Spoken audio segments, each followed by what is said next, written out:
At 12:15 a.m., Ethan Walker kicked his own front door off its chain, ran barefoot across the wet gravel, and hurled his full weight against his neighbor's door, because the scream that woke him wasn't fear. It was a woman fighting for her life. He didn't grab a jacket. He didn't grab his phone. He grabbed the only thing that mattered, the promise he'd once failed to keep for another woman. And when Olivia Brooks flung that door open and collapsed into his arms, shaking, she whispered 5 words that turned a lonely widower's night into a war he never asked for. Someone was inside my house. But here's what nobody knew. Yet the man who'd been watching Olivia for weeks had already been watching Ethan's little girl too. Before we go further, do me a favor. Drop the name of the city you're watching from in the comments. I love seeing how far this story travels from Ohio to wherever you are tonight. And if a good story about second chances is worth 2 hours of your evening, hit that subscribe button and stay with me all the way to the end. Trust me, you'll want to be here when Olivia finally stops running. Now let's begin.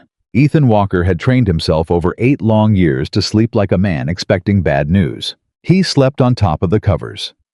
Most nights, still half-dressed, one ear turned toward the hallway where his daughter breathed in the dark. A father who had already lost one woman he loved learned to keep a part of himself awake at all times. So when the scream tore through the thin wall between his townhouse and the one next door, Ethan was already sitting up before his mind finished deciding it was real. The clock on the nightstand read 12:15. I knew that scream. Not the person, the kind. He'd heard it once before in a hospital corridor when a nurse pulled a curtain and his wife's monitor went flat. It was the sound a human being makes when the floor of their life drops out from under them. Ethan didn't think. Thinking was for later. I was out of bed, past Mia's cracked door. One glance, she was fine, curled around her stuffed rabbit, and down the stairs, 3 at a time. His bare feet hit the cold entryway tile, and he didn't slow down. The chain lock on his own door caught. He didn't unhook it. He threw his shoulder into the door, and the chain snapped its little brass mount clean out of the frame. Then he was outside in a t-shirt and sweatpants in the freezing October drizzle, pounding on Olivia Brooks's door with the side of his fist. "Olivia, Olivia, it's Ethan, open the door." Nothing, then a crash inside, then her voice closer, ragged. "I can't the lock, Ethan, I can't get it. Step back, get away from the door." He heard her stumble backward. He put his foot to the door just below the handle and drove it forward. Once, twice. On the 3rd hit, the frame gave with a splintering crack, and the door swung inward, and there she was, Olivia Brooks, 34 years old. The woman who in the 11 months he'd lived next door had never once let him carry a single grocery bag. The woman who fixed her own gutter in a thunderstorm rather than knock on his door. The woman who smiled at everyone and needed nothing from anyone, and she ran straight into his arms. She hit his chest so hard he had to plant a foot back to keep them both upright. Her whole body was shaking, her hands twisted into the front of his shirt like she was afraid he'd disappear if she let go. He could feel her heart hammering against him way too fast. "I've got you," Ethan said. His voice came out lower and steadier than he expected. "I've got you. You're okay. I'm here." Someone was inside my house. The words came out in a rush against his collarbone. He felt them more than heard them. "Say that again." She pulled back just enough to look up at him. Her face was wet rain or tears, he couldn't tell, and it didn't matter. "Someone was inside my house, Ethan. In my kitchen. I heard a chair move. And when I turned on the light, the back door was open. Wide open. I locked that door. I lock it every night. I always..." "Okay."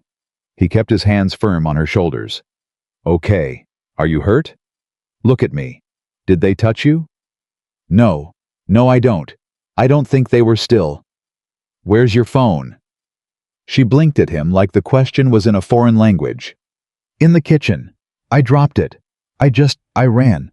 I saw the door and I ran. I didn't even think, I just came here." "Good. That's exactly right. That's exactly what you should have done." He moved her gently to one side, positioning himself between her and the dark mouth of her own front hall. "Stay right here, on my porch. There's a light. Don't move." "Ethan." Her hand shot out and grabbed his wrist. Her grip was startling. This was a strong woman. He could feel it even now, even shaking. "Don't go in there. I'm just going to look. You don't even have shoes on, Olivia." He put his other hand over hers, the one clamped around his wrist. "I need you to trust me for about 90 seconds. Can you do that?" She stared at him, and something crossed her face that he would think about for a long time afterward. A look like she was genuinely trying to remember the last time anyone had asked her to trust them, like the muscle for it had gone stiff from disuse. 90 seconds, she whispered. 90 seconds. He let go of her hand and stepped through her broken doorway. Her house was dark, except for a wedge of yellow light spilling out of the kitchen at the end of the hall. Ethan moved toward it fast and quiet, keeping close to the wall. 8 years of crawling through crawl spaces and attics and half-finished basements had taught him how a house sounds when someone is in it and how it sounds when they're not. This one felt empty. But felt wasn't was, and he'd stopped trusting feelings the day he'd felt certain his wife was going to beat her diagnosis. The kitchen was small and neat, a single mug in the drying rack, a calendar on the fridge covered in a woman's careful handwriting, bakery inventory dentist, Mia's recital, and that last one, his own daughter's name in Olivia's writing with a question mark after it snagged something in his chest that he shoved aside for later. The back door stood wide open, cold air pushed in. Her phone lay face down on the floor tile, and on the little kitchen table held down by the salt shaker so it wouldn't blow away was a piece of paper. Ethan didn't touch it. He crouched and read it where it sat. 4 words, block capitals, black marker. "You don't belong here." He stayed crouched there for a moment, and the anger that moved through him was so total and so cold that it surprised him. He was not by nature an angry man. Grief had burned most of that out of him years ago. But looking at those 4 words, imagining Olivia coming home to them, imagining the hand that had let itself into a woman's kitchen in the dark to leave them. Ethan felt something wake up in him that he'd assumed was gone for good. He picked up her phone, stood, and swept the rest of the small house quickly. Bathroom empty. Empty bed still made, which told him she hadn't been asleep. She'd been up alone past midnight. Closets empty. Whoever had come was gone. Out the back into the dark, the way people like that always went. 58 seconds. He came back down the hall and out the front door. Olivia was exactly where he'd left her, standing under his porch light with her arms wrapped around herself, and when she saw him, her shoulders dropped an inch. "There's no one in there," he said. "You're safe. But I'm calling the police, and you're not going back in tonight." "Ethan, you're not going back in tonight," he repeated, and handed her the phone. It was on the kitchen floor. Screen's fine. She took it. Then she looked at his face, really looked, and her own went still. "What?" she said. "What did you see? You saw something." He hesitated, and that hesitation told her everything. "There was a note," he said. "A note. On your kitchen table." "What did it say?" He didn't want to tell her. Everything in him wanted to fold that little piece of paper up and make it never have existed. But he'd learned the hard way in a hospital that the kind thing and the honest thing were not always the same, and that people deserved the honest one. It said, "You don't belong here." For a moment, Olivia didn't react at all. And then Ethan watched something happen to her face that he would remember for the rest of his life. She didn't cry. She didn't gasp. Instead, her expression closed like a shopkeeper pulling a steel shutter down over a window at the end of the day. Whatever was behind that shutter, she was not going to let him see it. She straightened her spine. She lifted her chin. And when she spoke, her voice was flat and controlled and completely deliberately calm. "Right," she said. "Well, thank you for coming over. I'll take it from here." "You'll—" Ethan actually laughed once in disbelief. "Olivia, someone broke into your house. And I appreciate you checking, I really do." She was already stepping toward her own broken door. "But I've had a long day, and it's the middle of the night, and I'm sure it was probably just some kid, some prank. They do this kind of thing. Some kid picked your lock, walked into your kitchen, and left a threat under your salt shaker." She flinched at that. Barely. But he caught it. "I'll get the door fixed tomorrow," she said. "I know a guy. I'm the guy. I fix doors. That's literally my job." "I know a different guy." And there it was, the thing he'd watch her do over and over in the weeks to come. She was standing in the wreckage of her own front door at midnight, having just fled a break-in, and her entire body was working overtime to make sure the man in front of her understood one thing. "Above all, I do not need you." Ethan took a slow breath. Somewhere behind him in his own house, he heard a small voice. "Dad." Mia. Standing in his doorway, in her nightgown, rabbit dangling from one hand, hair a mess, blinking into the porch light. 8 years old, and reading the situation faster than most adults would. "Hey, Bug." Ethan turned, kept his voice easy. "It's okay. Miss Olivia had a scare. Everything's fine now. Go on back to—" But Mia wasn't looking at her father. She was looking at Olivia.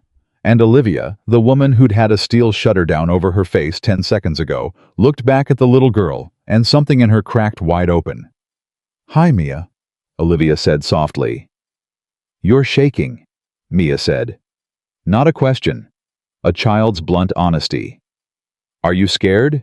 And Olivia Brooks, who did not need anyone who fixed her own gutters in thunderstorms, who had just informed a professional repairman that she knew a different guy.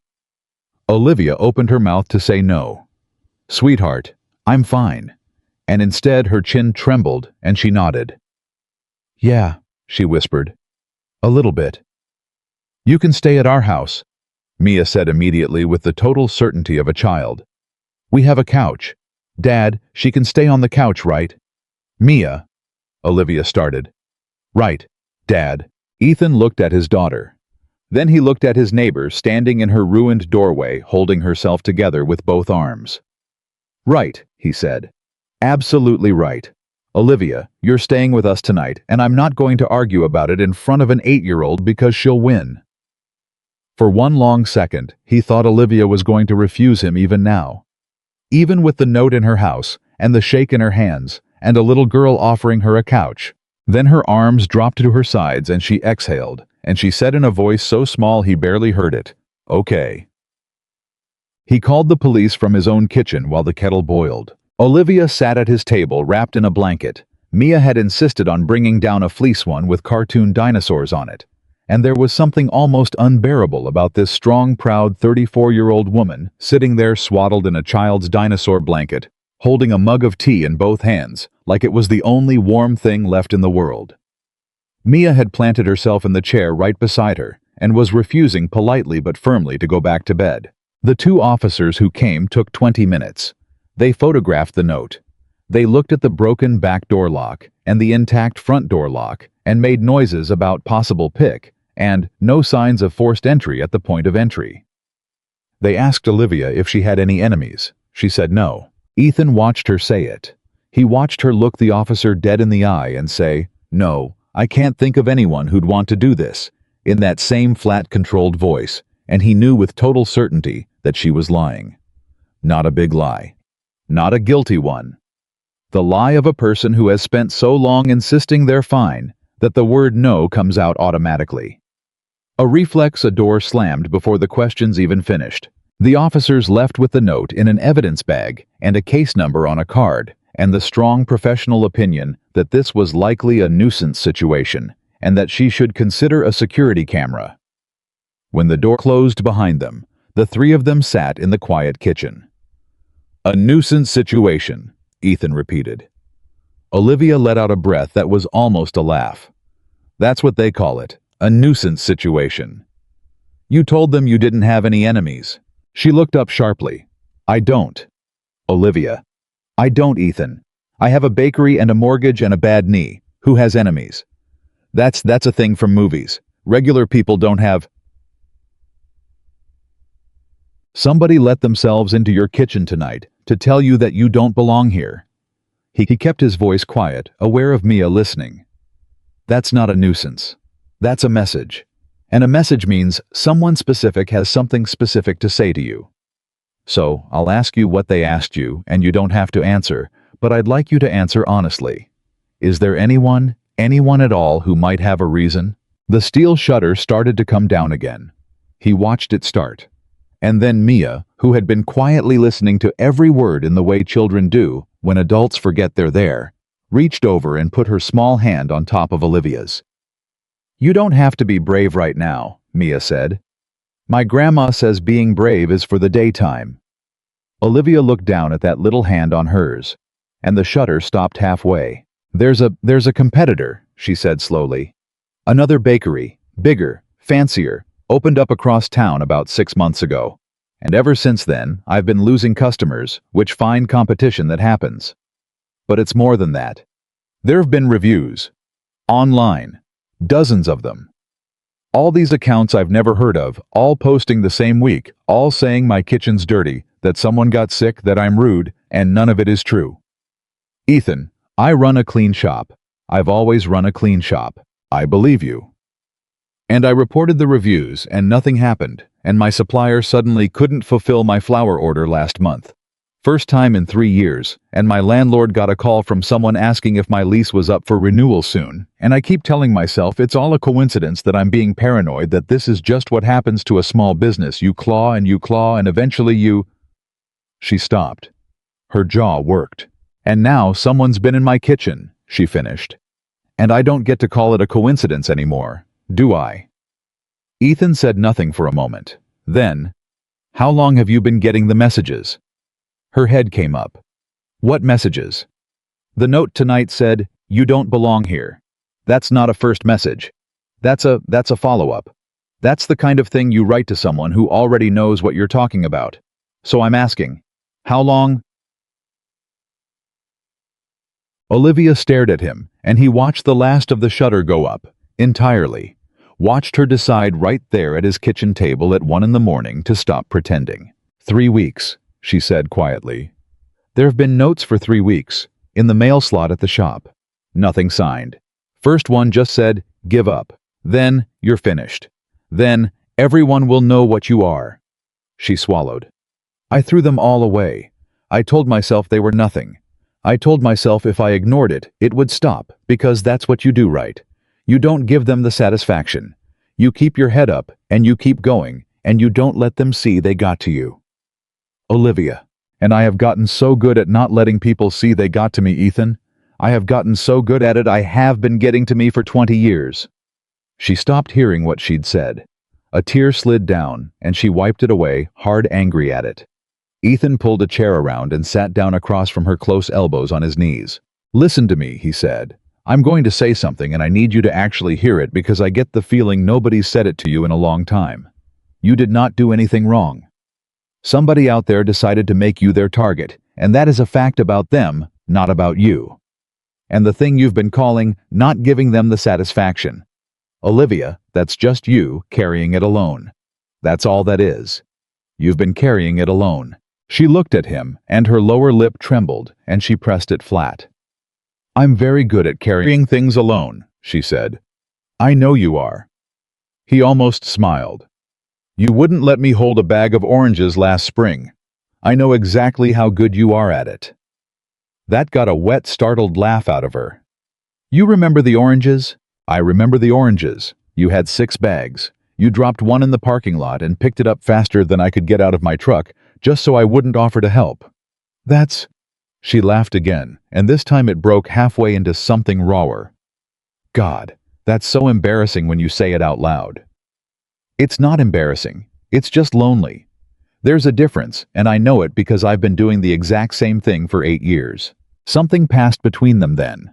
Not romantic, it was too early and too dark. And there was a child 3 feet away, eavesdropping, but real. 2 people who'd each spent years building the same wall, recognizing each other across it. Mia, of course, said the quiet part out loud. "Miss Olivia," she said, "why does the mean person say you don't belong here?" Olivia went very still, and Ethan watched his neighbor's face do the thing he'd been dreading since he read the note, because he'd already half-guessed what those 4 words meant. Half-guessed it the second he read them, because he'd seen the way people looked at Olivia at the grocery store, and the way she pretended not to notice. "Because, sweetheart," Olivia said carefully, Some people think that a woman who looks like me isn't supposed to have nice things, a nice shop, a nice life. They think there's a certain way a person's supposed to look, and if you don't look that way, then you're supposed to just stay small, stay quiet, apologize for taking up space. She smiled at Mia, and it was the bravest, saddest smile Ethan had ever seen. And I stopped apologizing a long time ago, and some people can't stand that. Mia frowned, working through this with an 8-year-old's fierce sense of justice. That's dumb, she declared. It really is, Olivia agreed. You have the best cinnamon rolls in the whole town, Dad said. Dad said they're better than anything, and that's why he walks all the way over there on Saturdays, even though there's a place closer. Olivia turned and looked at Ethan. Ethan, to his own genuine surprise, felt his face go hot. She's kids exaggerate, he said. You walk past Miller's to come to my shop, Olivia asked. Miller's is right across the street from you. Miller's cinnamon rolls taste like drywall, Ethan muttered. And that's a professional opinion. I know what drywall tastes like. Olivia laughed, a real one this time, surprised out of her, and for just a second, the whole terrible night lifted off the room. Then it settled back down because it had to, because there was still a note in an evidence bag, and a broken door next door, and a person out there in the dark who had done all of this on purpose. I'm going to fix your door in the morning, Ethan said, not asking, and I'm going to put a real deadbolt on it, and a lock on the back, and I've got a couple of cameras in my garage from a job that fell through. They're yours. Free. Ethan, I can't just take... You can, and here's why. He leaned forward. It's not charity. I'm not doing it because I think you can't handle yourself, because you clearly can. You've been handling a full-scale harassment campaign by yourself for a month, and you didn't even cry in front of the cops. I'm doing it because there's a kid asleep on the other side of that wall from your kitchen. He nodded toward Mia. My kid. And whoever came into your house tonight came within 30 feet of her. So this isn't me rescuing you, Olivia. This is me protecting my daughter, and you happen to benefit. Can you live with that? He'd said it that way on purpose, and he saw it land exactly the way he'd hoped. He'd taken it out of the territory. She couldn't stand being helped, being pitied, being weak, and put it somewhere she could accept a favor between neighbors, a father protecting his child. Olivia was quiet for a long moment. You're clever, she said finally. You framed that, so I couldn't say no without being a monster. I fix houses for a living. I know how to build things people can walk through. That was almost poetic. Don't tell anyone. I've got a reputation. She smiled. And then the smile faded, and she looked down at the dinosaur blanket around her shoulders, and she said very quietly, the truest thing she'd said all night. I don't know how to let people help me, Ethan. I want you to know that going in. I'm not being difficult on purpose. It's just the last person who said he'd take care of me stood up in front of a room full of people and explained out loud exactly why he'd changed his mind about me. And I decided that night I'd never put myself in a position to hear that again. So if I fight you every step of the way, it's not personal. It's just the only way I know how to stay safe. Ethan absorbed that. He didn't ask who the person was. He filed it away. A room full of people changed his mind out loud. And he felt that cold anger stir again, because he was starting to suspect that the man who'd stood up in a room and humiliated her and the person leaving notes in her mail slot might not be two separate problems. I'll make you a deal, he said. You fight me every step of the way. That's fine.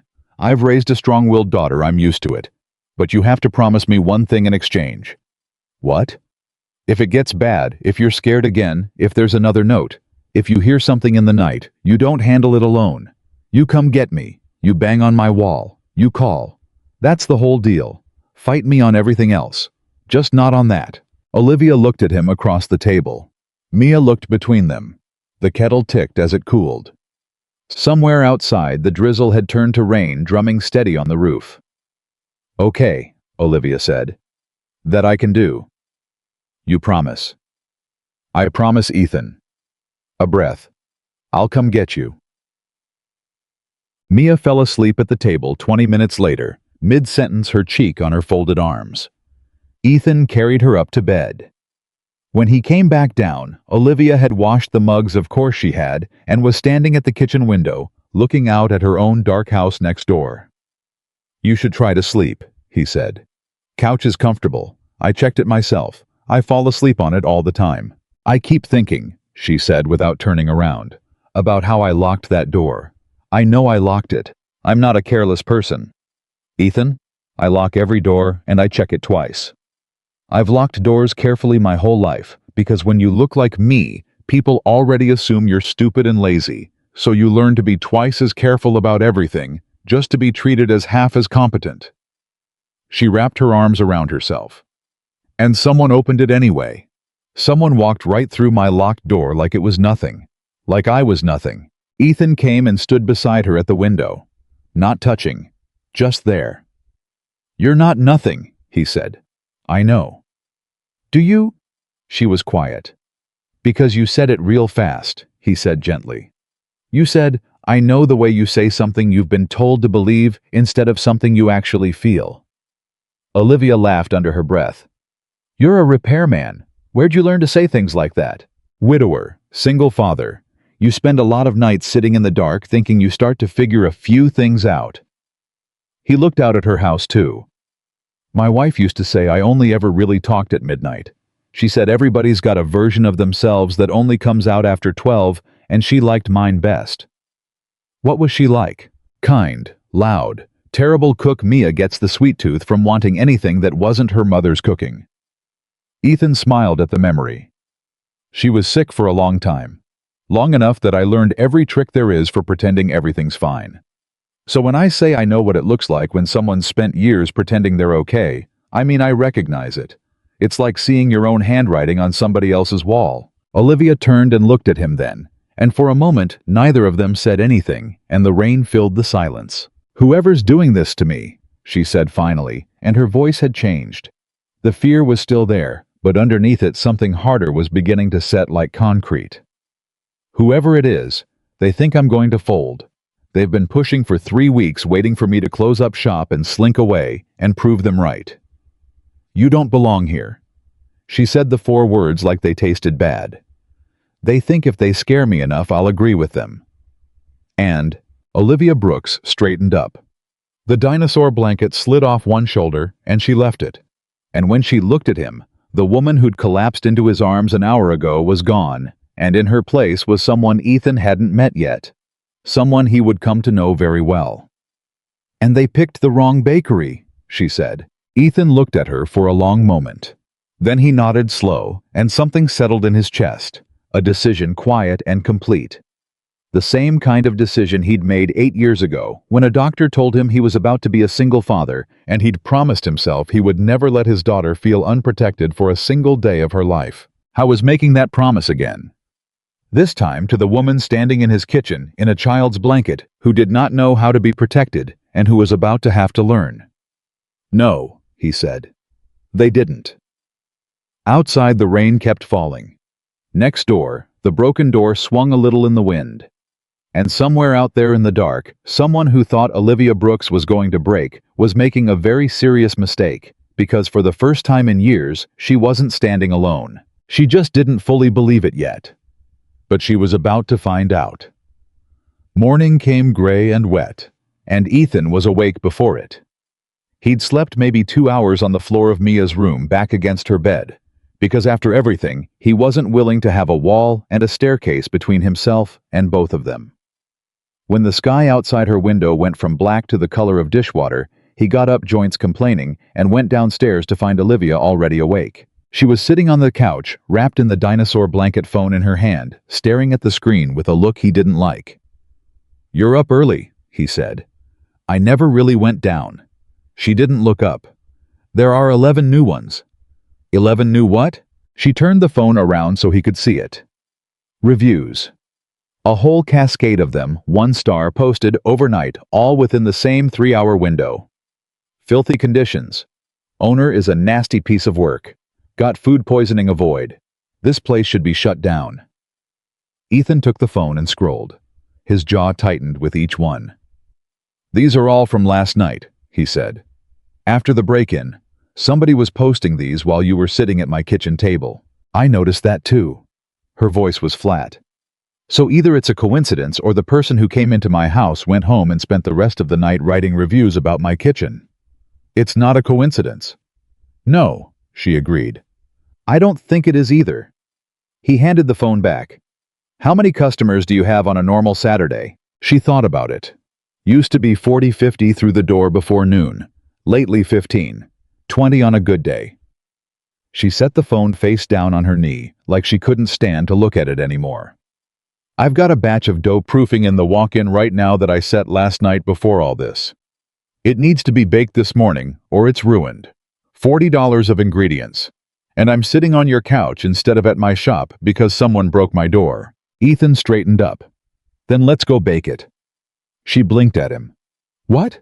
You've got dough that needs baking. I've got a truck and a toolbox and a door that needs fixing. So we go. I'll do your door while you do your dough. Mia can come. She doesn't have school. It's Saturday, and honestly, she'll be safer where I can see her than home with a sitter after last night. He was already grabbing his keys off the hook. You lose $40 of dough, that's $40 the person who's doing this to you gets to take. Are you going to give it to them? Olivia looked at him for a second. Then she stood up, folded the dinosaur blanket into a neat square, set it on the arm of the couch, and said, "Give me 5 minutes to borrow a toothbrush, and I'm ready." That was the first time he saw it, the thing that would come to define her. Push her, and she folded. Give her a reason to fight, and she got up off the couch. They were on the road by 7. Mia sat in the back of the truck in yesterday's clothes, delighted by the whole adventure, peppering Olivia with questions about the bakery. Did she have a cat there? Did she get to eat the broken cookies? What was her favorite thing to make? Olivia answered every one, and Ethan noticed she answered them fully, the way you answer a person you respect, not the distracted half-answers most adults gave kids. My favorite thing to make, Olivia said, is a lemon cake my grandmother taught me. She raised me. She had this recipe from her mother, and her mother got it from hers, and it goes back so far, nobody knows who started it. When I make it, it's like all of them are in the kitchen with me. Can you make me one? Mia asked. Mia, Ethan warned. It's a fair question, Olivia said. Yes, I'll make you one. First thing, once the door's fixed and the shop's clean, a whole lemon cake just for you. Just for me. Well? Olivia glanced at Ethan. Your dad can have a slice, if he behaves. They pulled up to the shop a little after 7:30, and the good mood died the second they turned the corner. Someone had spray painted across her front window in dripping red letters, "Go home, fatty." Mia read it out loud before either adult could stop her. Go home. She stopped. She was 8, but she wasn't stupid. She understood the word, and she understood it was aimed at the woman in the passenger seat. Her face crumpled with confusion and hurt. That's a really mean word. Why would somebody... Mia. Ethan's voice was steady but low. I need you to look at me, Bug, not at the window, at me. She dragged her eyes to his. Some people are broken inside, he said. And broken people break other things because they can't stand seeing something that isn't. That window has nothing to do with Miss Olivia and everything to do with whoever wrote it. Do you understand? Mia nodded slowly, beside him. Olivia had gone completely silent. He looked over at her. She was staring at the window at the word, and her hands were folded in her lap so tightly her knuckles had gone white. She wasn't crying. She was doing that thing again, the steel shutter, the flat calm. Except this time, he could see what it cost her, could see her holding the whole ocean of it back by sheer force. Olivia, he said quietly, I'm fine. You don't have to be. I know I don't. She unbuckled her seatbelt. But I have a batch of dough that's going to be ruined in about an hour, and I am not going to let some coward with a spray can stop me from baking bread. So I'm going to go inside, and I'm going to bake, and later I'll deal with the window. You said it yourself. Every dollar I stop for is a dollar they take. She got out of the truck. But Ethan saw her stop on the sidewalk in front of the window, saw her look at the word one more time, and saw her reach up and press her palm flat against the cold glass over it, just for a second, like she was covering a wound. Then she dropped her hand and walked to the door and unlocked it and went inside. Ethan sat in the truck a moment longer. Then he took out his phone and photographed the window from 3 angles, evidence for the case number the police had given him, and got out to start unloading his tools. By 8:15, three things were happening at once. Olivia had the ovens roaring and the ruined dough situation salvaged, filling the shop with the smell of baking bread that was so warm and good it seemed obscene next to the ugliness on the window. Mia had appointed herself Olivia's assistant and was standing on a step stool very seriously arranging cooling cookies onto a rack tongue poking out in concentration. And Ethan was outside on a ladder scraper in hand, working the spray paint off the glass with acetone and a lot of muscle. I was halfway through the second letter when a shadow fell across him. "Well," said a voice, "this is a scene." Ethan looked down. The man standing on the sidewalk was maybe 40, expensively dressed in a way that looked wrong on a residential Saturday morning. A charcoal overcoat, leather gloves, shoes that had never once seen a job site. He was handsome in a hard symmetrical way, and he was smiling up at Ethan with a warmth that didn't reach anywhere near his eyes. "Can I help you?" Ethan said. "I'm looking for Olivia Brooks. This is her place, isn't it?" The man's eyes flicked to the half-scraped window to the letters still legible underneath. His smile didn't waver. If anything, it deepened just slightly at the corners. Oh dear, what happened here?" And Ethan, who spent his days reading houses, reading the little tells that said where the rot was hiding behind a clean wall, read that smile in half a second and knew. "Somebody vandalized it last night," Ethan said, watching the man's face. "Along with breaking into her house. You wouldn't know anything about that. Broke into her house." The man pressed a gloved hand to his chest, a gesture of concern so theatrical it was almost a confession. "My God, is she all right, poor Olivia? She always did attract a certain kind of trouble. It's the personality, I think. Rubs some people the wrong way. And you are an old friend." The man stepped closer to the window and peered in, and his eyes found Olivia through the glass bent over her oven's flour on her forearms, and something moved across his face that made Ethan's grip tighten on the scraper. It wasn't hatred. It was worse. It was ownership. "We go way back, Olivia and I. I've come to check on my investment." The shop door opened. Olivia stepped out, wiping her hands on her apron, and she got 2 steps onto the sidewalk before she saw him and stopped dead. The color drained from her face. Ethan watched it happen, watched every ounce of the fight go out of her in a single second, watched 20 years of hard-won composure evaporate at the sight of one man in an overcoat. "Daniel," she said. "Olivia." The man Daniel opened his arms as if for an embrace. "Look at you. You look—" His eyes traveled down her and back up unhurried, and the pause before the next word was surgical. "Wonderful. You look wonderful. I heard you'd opened a little shop. I had to come see it for myself." "What are you doing here?" "Can't an old friend visit?" "You're not my friend." Her voice had gone thin. "You haven't been my friend since I did the kindest thing anyone's ever done for you." Daniel said it lightly, almost tenderly, and it landed like a slap. "Olivia, please, we're adults. That was a long time ago, and I've grown, and honestly, so have you." Another slow, deliberate glance. In some ways, and there it was.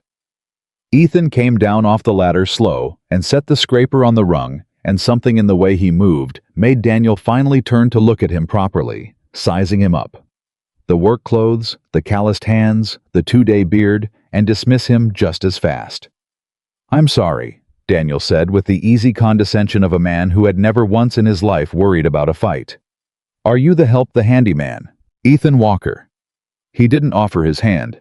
"I'm her neighbor, and right now I'm the guy fixing the window somebody wrecked last night. You said you're an old friend, so maybe you can help me out. Who'd you say did the breaking in?" "I didn't say."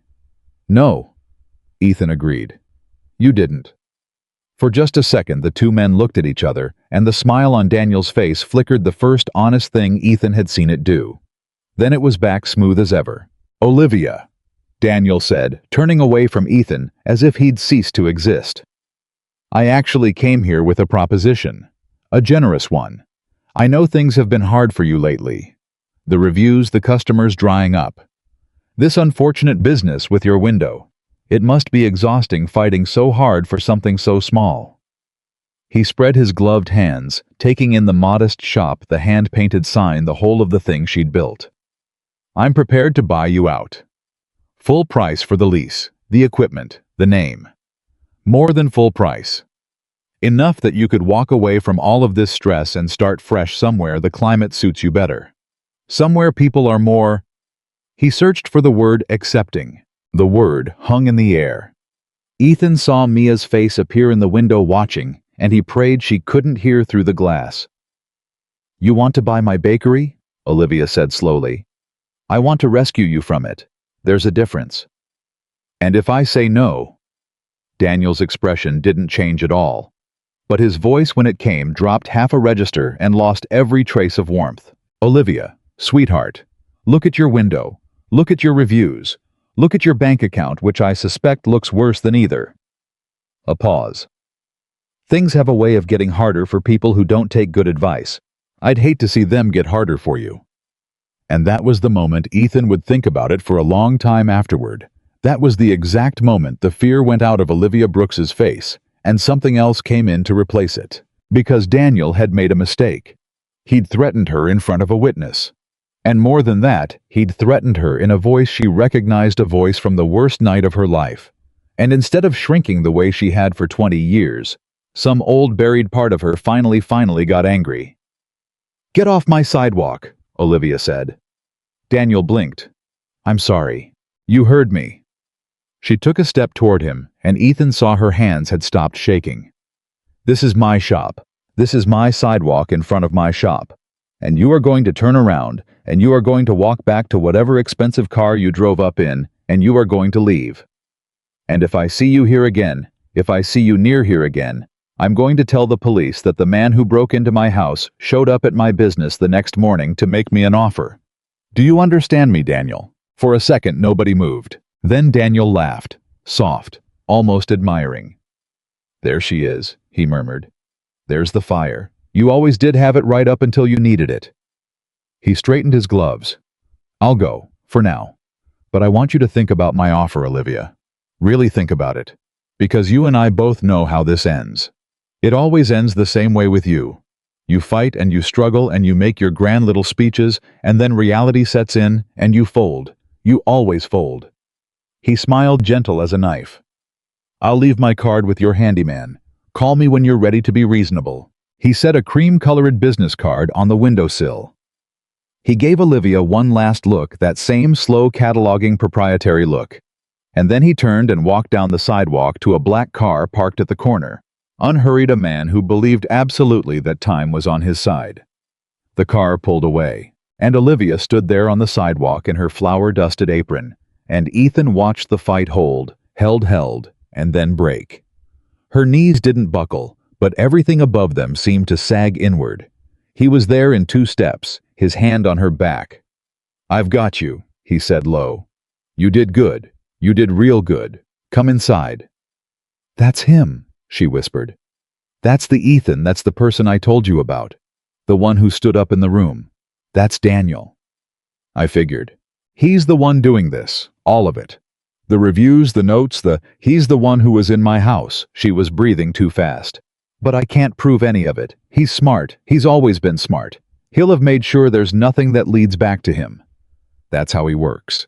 He makes you feel crazy for even suspecting. Olivia, breathe. Inside, now. He got her through the door. Mia was waiting just inside, and she took one look at Olivia's face and did something that undid Ethan a little. She walked straight up to the grown woman and wrapped both arms around her waist and held on fierce and wordless, the way children comfort without needing to understand. Olivia went still. Then her hand came down and rested on Mia's hair, and she took her first real breath in 5 minutes. Who was that mean man? Mia asked into her apron. Someone I used to know, Olivia said. A long time ago. I didn't like him. No, Olivia said. Neither do I. Ethan picked the business card up off the windowsill on his way back in. Cream-colored heavy stock, expensive. He read it. Then he read it again, and something cold went down his spine. Daniel Hayes. Hayes Development Group. Commercial real estate and property acquisition. Olivia, he said carefully. This bakery. Who's your landlord? She looked up, still holding Mia. A management company. Meridian Property something. Why? Because your ex-fiancé buys and sells commercial property for a living. He turned the card so she could see it. And somebody called your landlord last month asking about your lease renewal. You told me that yourself last night. He watched her put it together, watched the horror of it arrive. You think he owns my building, she said. I think it's worth finding out who Meridian Property actually answers to. And I think if the answer is Hayes Development Group, then this was never about an old grudge or hurt feelings. Ethan set the card on the counter. This is about him wanting something. This corner, this block maybe, and you're the one thing standing on it that he can't just buy. So he's trying to make your life so miserable you sell or scare you so bad you run. Olivia sank onto a stool. 20 years, she said. For 20 years I thought he left me because of how I look. I thought I wasn't, her voice caught. I thought I wasn't enough, that no one that put together would ever want someone like me. That he did me a favor by being honest about it in front of everyone. I have carried that. Every single day. I built my whole Ethan. I built my whole life around the idea that I have to work twice as hard and expect half as much because of one night when he stood up and told a room full of our friends and family that he couldn't go through with marrying someone he wasn't attracted to anymore. She said the words with a terrible flatness, like she was reciting something carved into her. And now you're telling me, she went on, that he might not have even meant it, that it might have just been cover. A cruel enough thing to say that I'd never come looking, never ask questions, just crawl away and hate myself. And the whole time it might have just been about... She gestured around at the little shop, the ovens, the display case, square footage. Ethan crouched down in front of her stool so they were eye to eye. I don't know yet whether he meant it back then or not, he said. We'll find out. But I want to say something about the other thing, and I need you to hear it because you keep saying it, and I can't stand hearing it one more time. He waited until she was looking at him. You said someone like me. Someone like you. Like there's a category, and you're in the low one, and you have to be grateful for scraps. Olivia. I've watched you for 11 months. I watched you carry 6 bags of groceries alone, rather than accept help. I watched you fix a gutter in a lightning storm.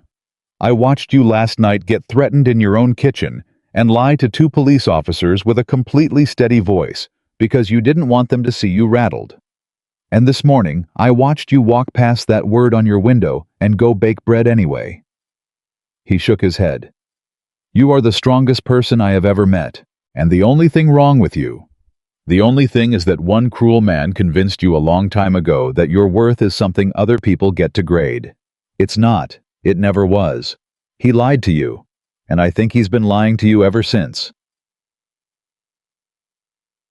Olivia looked at him, and her eyes were bright, and for a second he thought she might cry.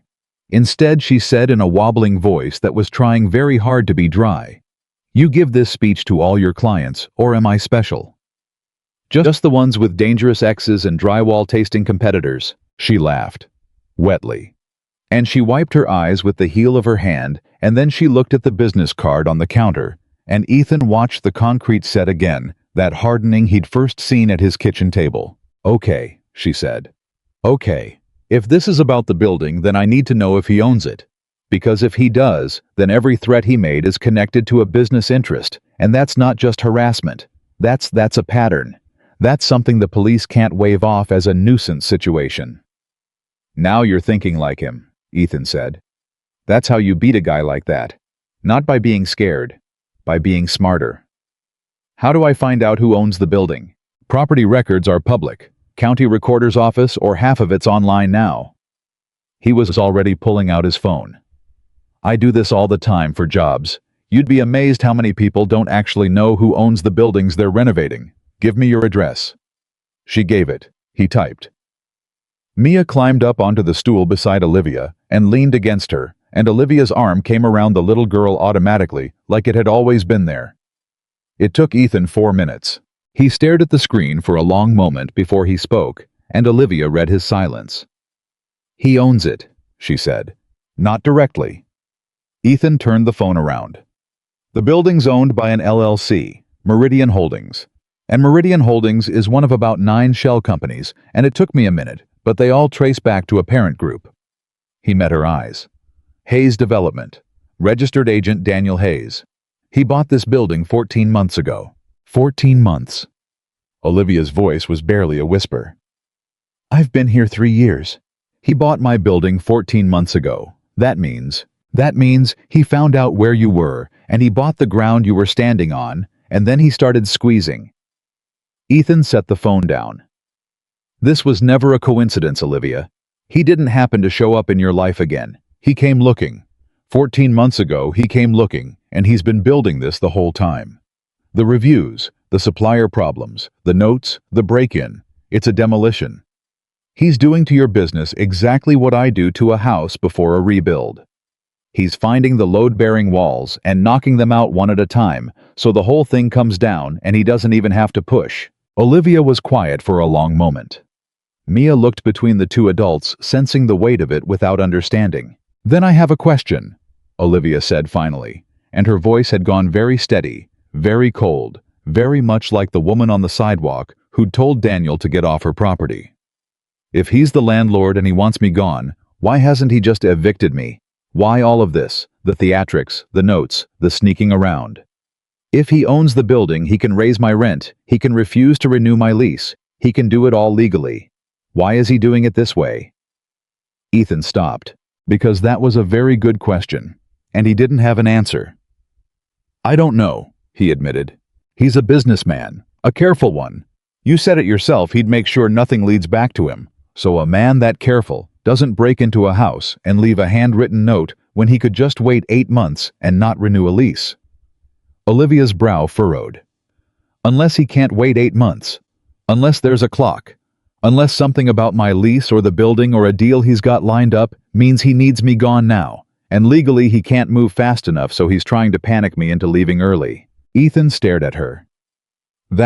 He started. That's what I'd do, Olivia said quietly, if I were a monster with a deadline. And Ethan felt it then clear and certain, whatever came next, whatever Daniel Hayes was planning, he had badly underestimated the woman he'd spent 20 years convincing was weak. Because she'd just done in 90 seconds what the police hadn't done in a whole night. She'd found the shape of it.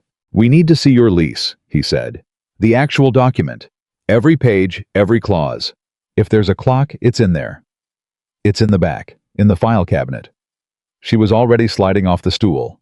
Grandmother's cabinet, actually. It's the only piece of her furniture I kept. Everything important goes in it. She disappeared into the back room. Ethan heard a drawer slide open. Then he heard her go silent. Olivia. Nothing. Olivia. He crossed the shop fast, Mia trailing behind him, and pushed through the swinging door into the back. Olivia was standing in front of an old oak file cabinet, the top drawer open, and she was holding a single sheet of paper in both hands, and her face had gone the color of the flower on her arms. What is it? Ethan said. What's wrong? She turned the paper around. It was her lease. He could see the letterhead, the columns of legal text, but someone had drawn on it. Someone had taken a black marker and drawn a single line through her name where it appeared as the tenant, and written above it in the same block capitals he'd seen on the note in her kitchen, not for much longer. "How was in here?" Olivia whispered. "He was in my shop, in my grandmother's cabinet." He touched, her voice shattered. "He touched my grandmother's cabinet. Ethan, he went through the one thing I have left of her. And he... When the shop's been locked, I've been the only one with a key. When did he..." And that was when Mia, standing in the doorway behind them, said in a small, frightened voice, "Daddy, the back door's open." Both adults spun. The back door of the bakery, the one Olivia swore she'd locked, the one that led out to the alley, stood open 2 inches, the morning light showing a thin line of gray between the door and the frame. And on the floor just inside it, where none of them had been standing, where none of them had walked, were the wet prints of a man's dress shoes, tracked in from the rain, leading in from the alley, and stopping in the middle of the room and turning back. Fresh. He hadn't left when the black car pulled away. He'd driven around the block, come in through the back, while all 3 of them stood at the front counter reading his business card, and stood in this room, feet from Mia, feet from all of them, long enough to open a dead woman's file cabinet and to face the one document that mattered.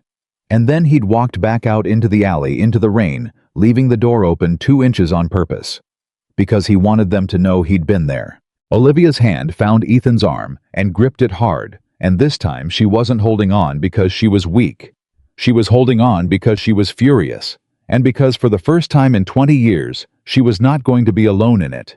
"Get Mia in the truck," she said in a voice Ethan had never heard from her before, low and even, and absolutely without fear. "Lock the doors, call the police, and this time they're going to listen, because now we've got shoe prints and a defaced legal document and a business card he handed me himself." She looked at the marker line drawn through her name. "He thinks he's finishing me. He thinks this is the part where I fold." She set the lease down on the counter carefully and flattened it with her palm. But he made one mistake. "What's that?" Ethan said. Olivia looked up, and there was something in her eyes that Daniel Hayes, in all his years of knowing her, had never once bothered to see. "He came into my grandmother's cabinet," she said. "Nobody touches her things. Nobody." The police came, and this time they stayed longer than 20 minutes. The shoe prints did it. A defaced legal document did it. A business card, freshly handed over by a man whose company owned the building, tied it all together in a way even a tired Saturday shift officer couldn't call a nuisance. They photographed the prints. They bagged the lease. They took Ethan's photos of the window and the timestamps on the overnight reviews. And a detective named Sandra Reyes, who arrived an hour later in an unmarked car and did not smile, once sat across from Olivia at a little bakery table and listened to the whole thing from the beginning, while a lemon cake. Olivia had started out of pure nervous habit, baked in the oven behind them, filling the shop with the smell of a childhood that had nothing to do with any of this. "Let me make sure I understand," Detective Reyes said when Olivia finished. 20 years ago, this man ended your engagement publicly and cruelly. You had no contact since. 14 months ago, his company purchased this building through a shell corporation. 3 weeks ago, the threatening notes started. Last night, someone entered your home. This morning, he appeared in person, offered to buy you out, threatened you when you refused, and then you believe re-entered the premises through the alley to deface your lease. Yes. And you can connect him to none of it except the visit this morning, which had witnesses. That's the problem, Ethan said. He's careful. He's always careful. Reyes tapped her pen against her notepad. Careful men leave patterns. That's the thing about being careful, it's a habit, and habits repeat. She looked at Olivia. "I'm going to be honest with you, Ms. Brooks, because I think you're the kind of person who'd rather hear it straight. Right now, this is circumstantial. The shoe prints don't have a name on them. The notes aren't in his handwriting, we can prove. He'll say he came by to check on an old friend, made a generous business offer, got told to leave and left. Everything else is your word about a man with money and lawyers." She set the pen down. "But if this is a pattern for him, and men who do this to one woman have almost always done it before, then there are other women, other businesses, other buildings his shell companies bought right before the tenant mysteriously decided to leave. And that's not circumstantial. That's a paper trail. So here's what I need from you. I need you to not sell, not run, and not do anything stupid. Give me time to pull his company's acquisition history. If he's done this before, we'll find the ones who came before you. And they'll be a lot more willing to talk once they hear they weren't the only one." Olivia was quiet. Then she said, "You want me to stay here, in the building he owns, and wait?" "I want you to hold your ground," Reyes said.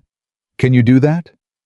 And Ethan watched Olivia look around her little shop, at the display case, at the ovens, at the oak cabinet in the back that a monster had put his hands in, and he watched her make the decision. He was starting to understand she would always make, given the choice between running and standing. "I've been holding this ground for 3 years, Olivia said. "I'm not about to hand it over now." Reyes almost smiled. "Almost." "Good. Change your locks. All of them today. Cameras front and back. And Mr. Walker." She turned to Ethan. "I understand you're a neighbor and a friend. That's good. She's going to need one. But do me a favor and don't play detective. Men like Hayes don't respond well to being cornered by amateurs. If you find something, you bring it to me. You don't confront him. Understood?" "Understood," Ethan said. He meant it too, at the time. Reyes left her card, a real one. Not cream-colored, not heavy stock. Just a cop's card with a direct line and told Olivia to call day or night. And then she was gone, and the shop was quiet, except for the timer ticking down on the lemon cake. Ethan spent the rest of that Saturday changing every lock in the building and mounting the cameras from his garage over both doors. Mia handed him screws and held the flashlight and asked Olivia approximately 400 questions about baking. And Olivia, who by rights should have been falling apart, answered everyone. And by the time the cake came out of the oven, she'd taught the 8-year-old how to test it with a toothpick. And Mia's face when the toothpick came out clean was pure triumph. "It's done. Miss Olivia, it's done. Look, it's clean." "That's exactly right, Sweet Pea. You've got a baker's eye." They ate, all three of them standing up in the kitchen because it felt wrong to sit down. And it was the best thing Ethan had eaten in 8 years, and he told her so. And Olivia looked so genuinely, uncomplicatedly happy for a moment that it made his chest ache to think of the man who'd spent 20 years teaching her she didn't deserve to feel it. That night, back home after Mia was asleep, Ethan sat at his kitchen table with his laptop and did the exact thing Detective Reyes had told him not to do. He didn't confront anyone. He told himself that made it okay. He just looked. Hayes Development Group had a website, glossy and corporate, full of stock photos of gleaming buildings and phrases like revitalizing communities and unlocking value. There was a portfolio page, completed projects, and Ethan started clicking through them one by one, reading the addresses, and then he opened the county property records in another tab and started cross-referencing. It took him past midnight, but by 1 a.m., he had 4 addresses. 4 small commercial properties, all bought by shell companies that traced back to Hayes. All in neighborhoods Hayes had later revitalized into something bigger and more expensive. And in 3 of the 4, he could find the name of the business that had been there before the revitalization: a bookstore, a family diner, a fabric shop, because their old reviews and old photos still floated around online like ghosts. 3 businesses. He wrote down the names, and then he did the only thing he could think to do at 1 in the morning, which was to look up whether any of those 3 owners were still findable. 2 weren't. Disconnected numbers, dead web pages. But the 3rd, the woman who'd owned the fabric shop, a place called Threadbare, that had sat on a corner. Hayes now had a luxury condo development on the 3rd, had a small, sad, still active blog. It hadn't been updated in 2 years. But the last entry was titled, "Why I'm Closing," and Ethan read it, and his blood went cold, and then it went hot. Because the woman didn't name Daniel Hayes. She was too scared or too smart or both. But she described a year of her life that was line for line, beat for beat, the exact thing that was happening to Olivia. The reviews that appeared overnight. The supplier who suddenly couldn't. The landlord who wanted her gone, but wouldn't say why. And at the end, a break-in that took nothing and left only a feeling, her word of being watched. "I keep telling what happened," the woman had written, "and they keep telling me I'm imagining it, that it's just business, that this is what happens to small shops. But I know what I know. Somebody wanted me gone badly enough to make me afraid in my own store. And I was tired of being afraid. So I sold. And I have regretted it every single day since." There was an email address at the bottom of the blog. Ethan looked at it for a long time. Then he looked at the clock, 1:40 a.m., and he thought about Detective Reyes saying, "You bring it to me," and he thought about Olivia saying, "Nobody touches her things," and he thought about the wet shoe prints on the bakery floor 30 feet from where his daughter had been standing, and he made a decision that was maybe wise and maybe not. He didn't email the woman. That was Reyes's job, and he'd hand it over first thing. But he saved everything. The addresses, the screenshots, the blog into a folder, and he wrote Reyes a message with all of it attached, and he hit send at 1:52 a.m., and then he finally went to bed. He was woken at 6:15 by his phone buzzing on the nightstand. It was a text. From a number he didn't have saved. It said, "Nice family. The little girl bakes now, I hear. You should be more careful whose problems you make your own handyman."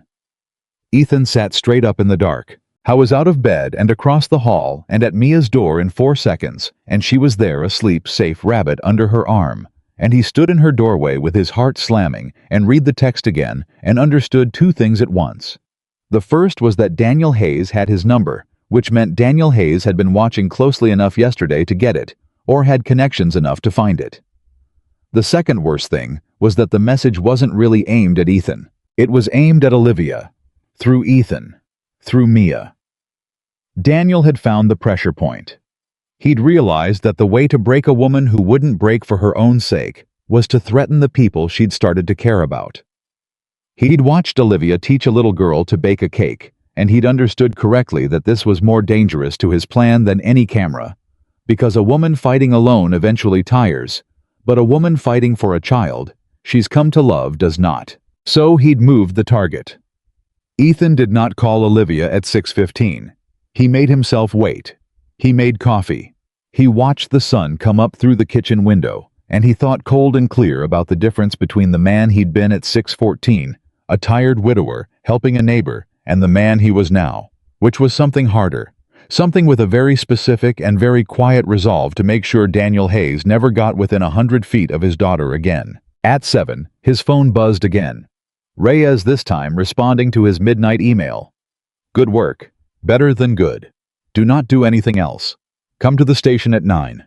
Bring Ms. Brooks. He called Olivia. She answered on the first ring, already awake, of course she was.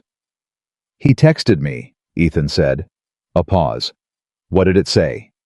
He read it to her. All of it. He didn't soften it. He'd learned that lesson. The silence on the other end was long enough that he checked the screen to make sure the call hadn't dropped. He brought Mia into it, Olivia finally said, and her voice was terrible, quiet and flat and shaking all at once. He brought your daughter into it. Ethan, this is my fault. I should never have let you. I should never have let either of you get close. I knew he was God. I knew something was wrong. 3 weeks of notes, and I let you fix my door, and I let that little girl bake a cake in my shop, and now she's... Stop. He said it sharp enough to cut through. Stop right there. That is exactly what he wants. He wants you to look at the one good thing that came out of this nightmare, you in our lives, us in yours, and decide it's a liability.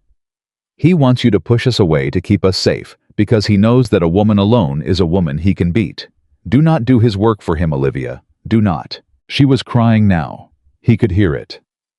I don't know how to have people to lose, she said.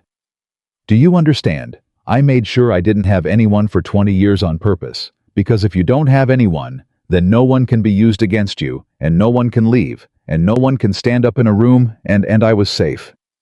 Ethan. I was so safe and so alone, and it was awful, but it was safe. And now in one weekend I have a little girl who calls me Miss Olivia, and a man who fixes my locks, and I am so scared of losing you both that I can barely breathe. Then don't lose us, Ethan said. Fight for us instead. There's a difference, and you know it because you said it yourself yesterday. You don't beat a man like this by being scared, you beat him by being smarter. So be smarter. Come to the station.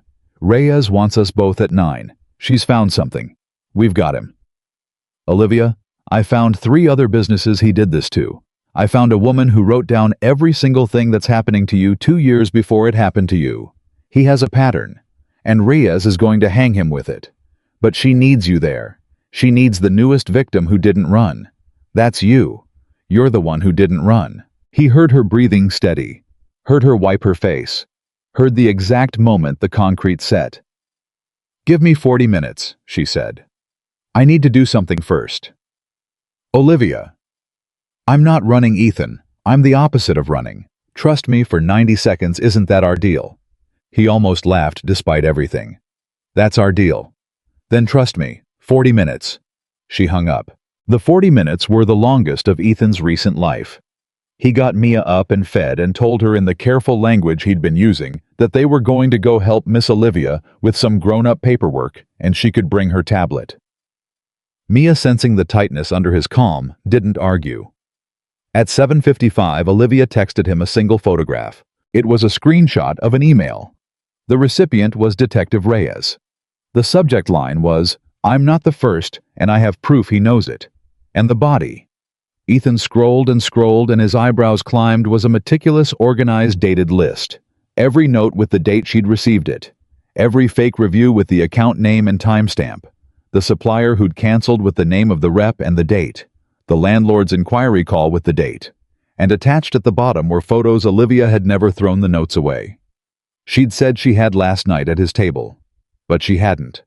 She'd photographed every single one before disposing of them, because some deep, wary 20 years burned part of her had known even when she was telling herself it was nothing that she might someday need to prove it wasn't. Below the screenshot, Olivia had typed one line to Ethan. "I told you I'm good at keeping things safe. I just never had a reason to hand them over before." Ethan stared at his phone, and he understood then something he'd only half grasped before. He'd spent the weekend thinking of himself as the one protecting Olivia. The neighbor with the tools, the man who broke down the door, the one who found the property records. And all of that was real.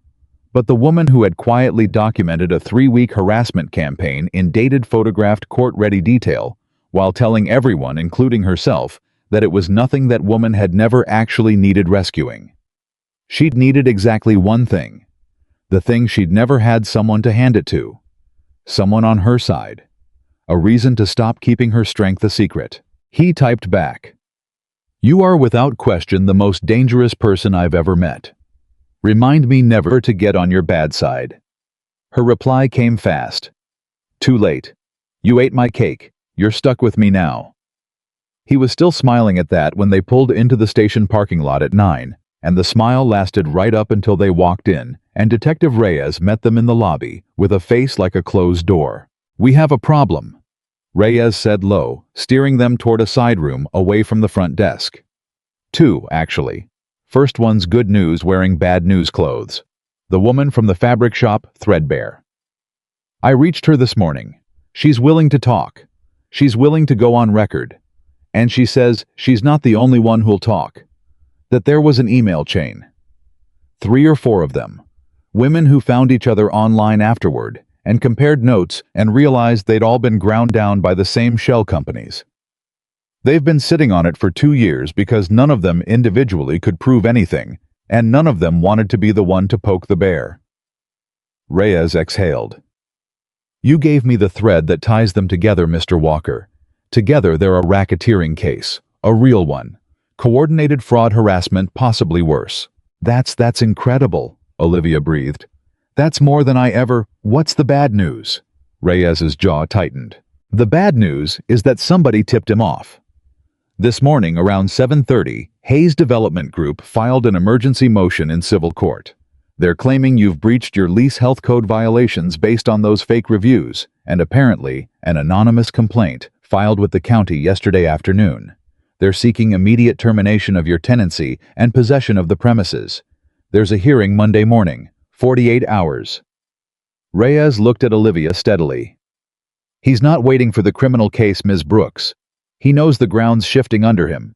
So he's trying to grab the building the fast way, the legal way, and get you out before any of this can catch up to him. If that motion succeeds Monday, you're locked out of your own shop by Monday afternoon.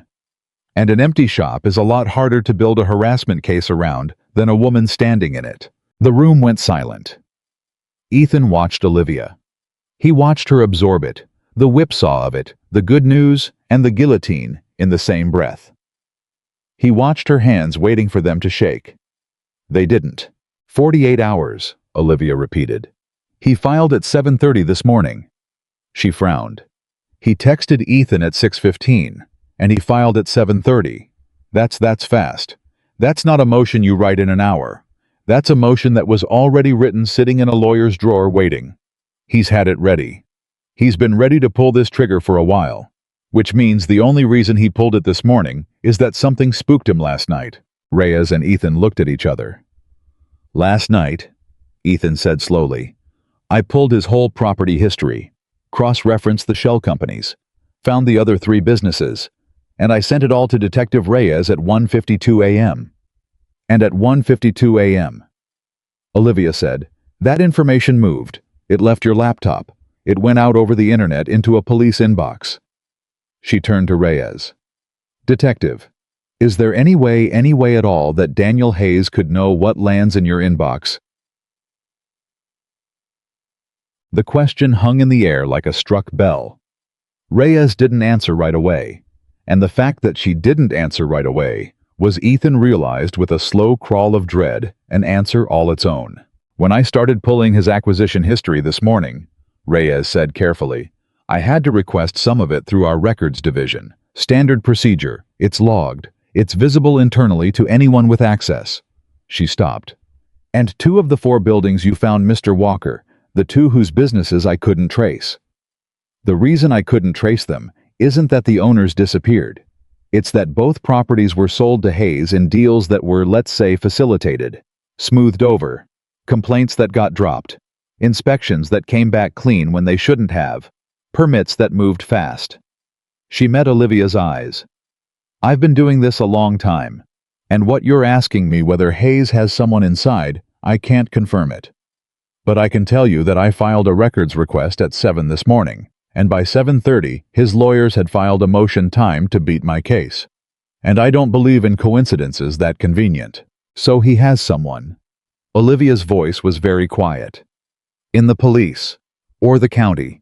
Someone who told him you were coming. I don't know that, Reyes said, but I'm not going to pretend I don't smell it, which is why, she pulled the door shut and lowered her voice further. Which is why from this point forward, the 3 of us are going to be very careful about what goes into any system before it has to. The threadbare woman. The email chain. The other victims, I'm keeping all of that off the record until the last possible second. Paper, not digital. My eyes only. Because if there's a leak, I'm not going to feed it. Ethan felt the ground tilt. He'd thought walking in that they were bringing evidence to the one place it would be safe. And now the one place it would be safe was the inside of Detective Reyes's own head, because everywhere else might have Daniel Hayes's fingerprints on it. Okay, Olivia said. And Ethan turned to look at her because there was something new in her voice. Not fear, not even anger, but a kind of clarity. Cold and total. The sound of a woman who has finally stopped hoping the system will save her and started thinking about how to save herself. Okay, then let's think about this correctly. He has money lawyers and maybe someone inside. He's got a hearing Monday that could lock me out. What do I have? You have a detective building a criminal case, Reyes said. That takes months. I have 48 hours. You have documentation, Ethan said. The photos, the dates, everything you sent Reyes this morning, which proves harassment eventually in a criminal court.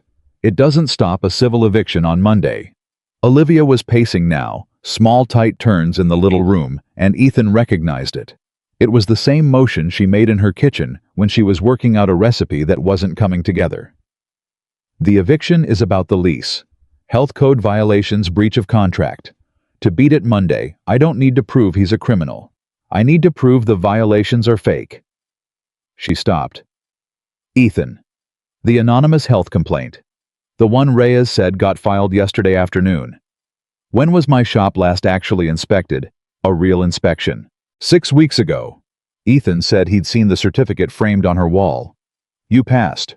Perfect score. It's on your wall. Perfect score 6 weeks ago. And a sudden anonymous complaint yesterday, the day before he files an emergency motion citing health violations. Olivia turned to Reyes. That complaint. Can you find out who filed it? It's anonymous. Nothing's really anonymous, is it? Somebody typed it. Somebody submitted it. There's a record of when and from where, even if there's no name. Reyes looked at her for a long moment. Then slowly she smiled, the first real smile Ethan had seen from her all day. Ms. Brooks, she said, have you ever considered a career in law enforcement? I have considered, Olivia said, getting through the next 48 hours without losing the only thing my grandmother's money ever built. One crisis at a time. And it was in that moment, Olivia pacing a cramped police interview room, mapping out a defense faster than the professionals, refusing to sit down, refusing to fold that.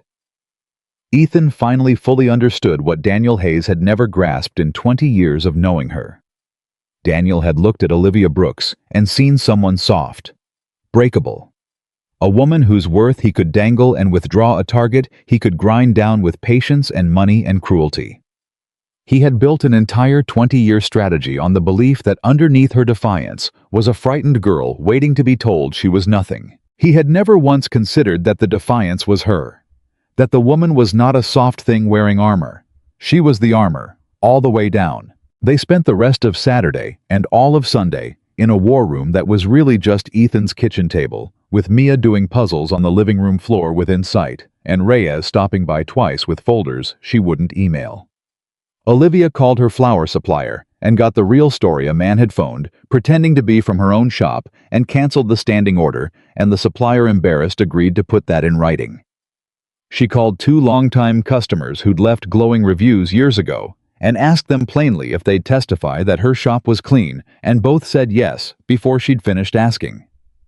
Ethan photographed every inch of the kitchen, the walk-in, the prep surfaces, time-stamped spotless, so that whatever the fake complaint claimed, there'd be a wall of evidence saying otherwise. And Sunday night at 9:40 p.m., Reyes called Ethan's cell. He put it on speaker. Olivia leaned in. "I found out who filed the anonymous health complaint," Reyes said. "Or at least where it came from. The county's online portal logs an IP address even on anonymous submissions. Took a subpoena I called in a favor to expedite, but I got it." A pause. The complaint against Ms. Brooks's bakery was filed at 4:12 p.m. Friday afternoon, from an IP address registered to a corporate account. "Whose?" Olivia said. "Hayes Development Group, 4th floor, his own office." Olivia closed her eye. "He filed it himself," she said. "The careful man, the man who never leaves a trail. He got sloppy. He got arrogant," Reyes corrected. "He's done this 3-4 times and it's always worked, and nobody ever fought back hard enough or fast enough to make him careful. You did. You moved fast, you documented everything, and you had a beat. You had help. He didn't plan for the help. He looked at a woman alone, and he built his whole timeline around her being alone." Reyes's voice was grimly satisfied. "This IP log doesn't win your criminal case by itself. But Ms. Brooks, it absolutely blows his eviction motion out of the water Monday morning. He filed a legal action citing health violations that he himself fabricated from his own office the day before. That's fraud on the court. No judge in this county is going to grant him possession once they see that. And once his own motion collapses under him, and I walk in the week after with 4 other women and a 2-year pattern," she exhaled, "he's finished. He just doesn't know it yet." Nobody spoke for a moment. Then Mia's voice from the living room floor, small and sleepy, and completely certain. "Does that mean the mean man loses?" The 3 adults looked at each other. "Yeah, Bug," Ethan said, and his voice wasn't quite steady. "That means the mean man loses." "Good," said Mia, and went back to her puzzle. Olivia laughed, a cracked, exhausted, disbelieving laugh, and put her face in her hands, and Ethan thought for a second she was crying. And then she looked up, and she was. But she was laughing too, both at once, and she said to the phone, "Detective, thank you. I've spent 20 years believing that when it came down to it, I'd be standing alone. And I'm not. That's thank you." "Don't thank me yet," Reyes said. "Monday's not over till it's over, and men like Hayes are most dangerous right when they realize they've lost. He's going to walk into that courtroom Monday thinking he's about to win. When it goes the other way—" She paused.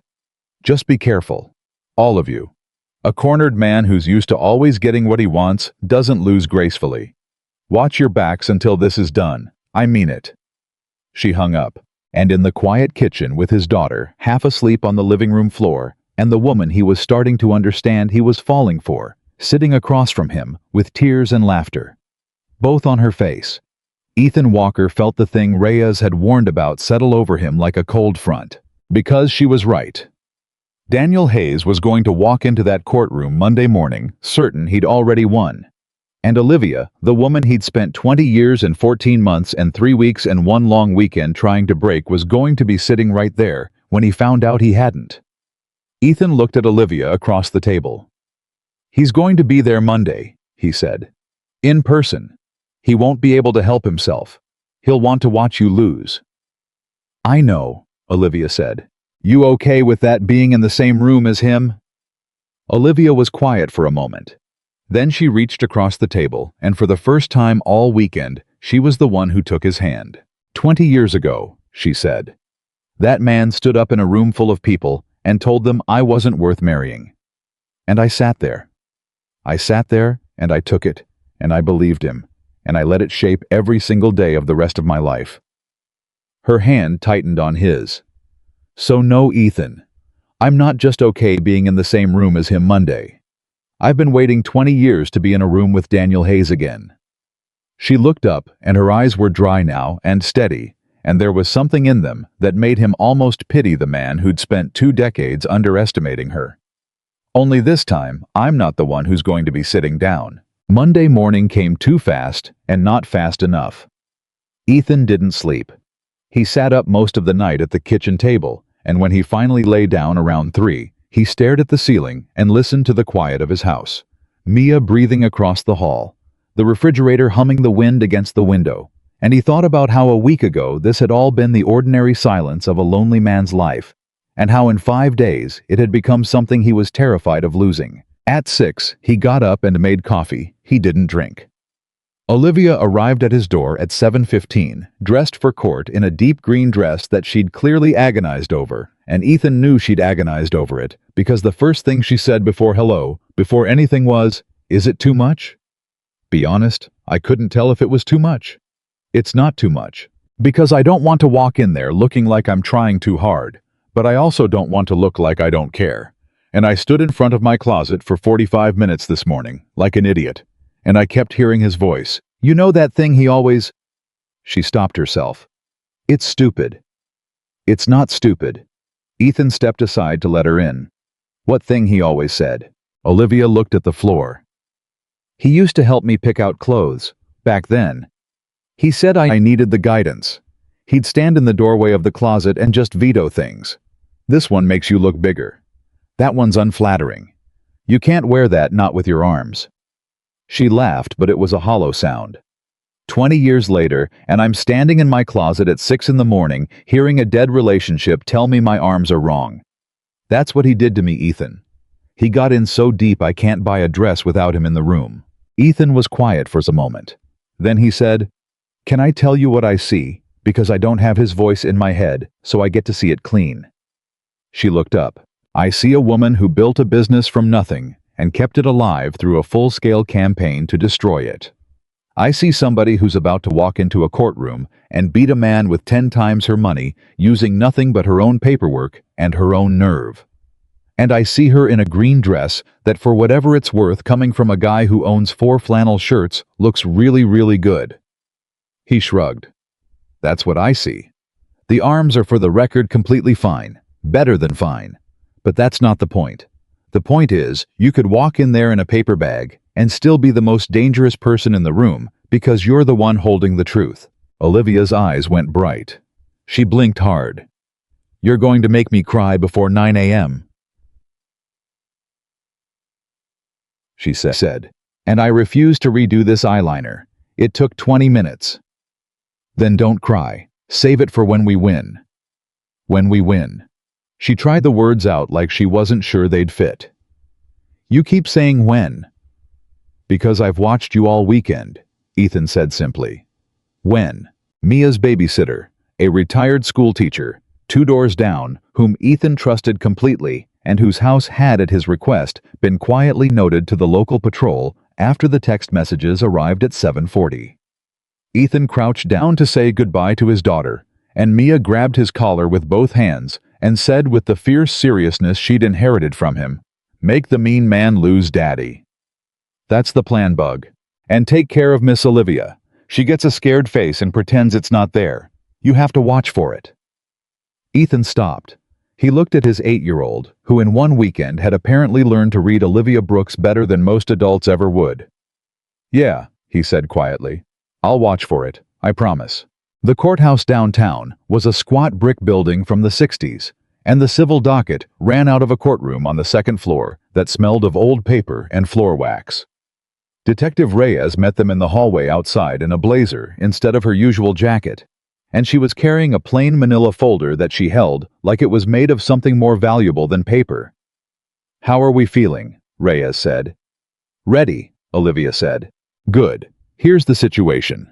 Hayes has a lawyer, a good one, a firm downtown that does this kind of work, fast evictions dressed up as legitimate business. His name's Prescott. He's going to stand up and present the health complaint, the reviews, the pattern of violations, and ask the judge for immediate possession. It'll sound clean. It'll sound reasonable. Judges see 40 of these a day, and most of them are legitimate landlords with genuinely bad tenants, so the default posture is to believe the guy in the suit. Reyes's jaw set. Your job, Ms. Brooks, is to not let that default hold. When your turn comes, you present your evidence calmly in order, and you save the IP log for last, because that's the thing that turns this from "he said, she said" into "this man committed fraud on this court." Understood. Olivia nodded. She was holding her own folder thicker than Reyes's meticulously tabbed every document in order, because of course it was. "There's one more thing," Reyes said, and her voice dropped. "I got confirmation last night. It's real, and I know who it is. A clerk in the county recorder's office who's been feeding Hayes advance notice on property filings for 3 years in exchange for what I'd guess is a very comfortable retirement account. I can't touch him yet without blowing the criminal case. But I mention it because it means Hayes knows more than he should about what's coming. He may have anticipated the IP log. He's had all weekend, so don't be surprised if his lawyer has an answer ready. Be ready to push back." Ethan felt his stomach drop. "You think he knows we found the IP?" "I think a man with a source inside the county recorder's office should be assumed to know everything the county recorder's office knows," Reyes said. "And the anonymous complaint portal runs through the same system. So yes, assume he knows. Assume he's got a story." She looked at Olivia. "Which is why the paperwork isn't the whole game today. He's going to try to make you look unstable, emotional, vindictive, an ex with a grudge inventing a conspiracy because she can't accept that her business failed on its own. That's the play. He'll want to get you rattled so the judge sees exactly the woman he's describing. Do not give it to him." "Don't get the scared face," Olivia murmured. Reyes blinked. "The what?" "Nothing. Something a wise 8-year-old told me." Olivia squared her shoulders. "I'm ready. Let's go." The courtroom was half full, a scatter of people waiting for their own cases, a bored bailiff, a court reporter setting up. And at the plaintiff's table, already seated in a suit that probably cost more than Olivia's monthly rent, was Daniel Hayes. He turned when they came in, and he smiled at Olivia. That same smile. Warm on the surface, empty underneath, and this time it had an extra edge to it. The satisfaction of a man who believes he's about to win, who has come in person specifically to watch. He leaned over and murmured something to the lawyer beside him, and both of them looked at Olivia, and Ethan felt her tense beside him. 90 seconds, Ethan said under his breath. "Just get to your chair. 90 seconds.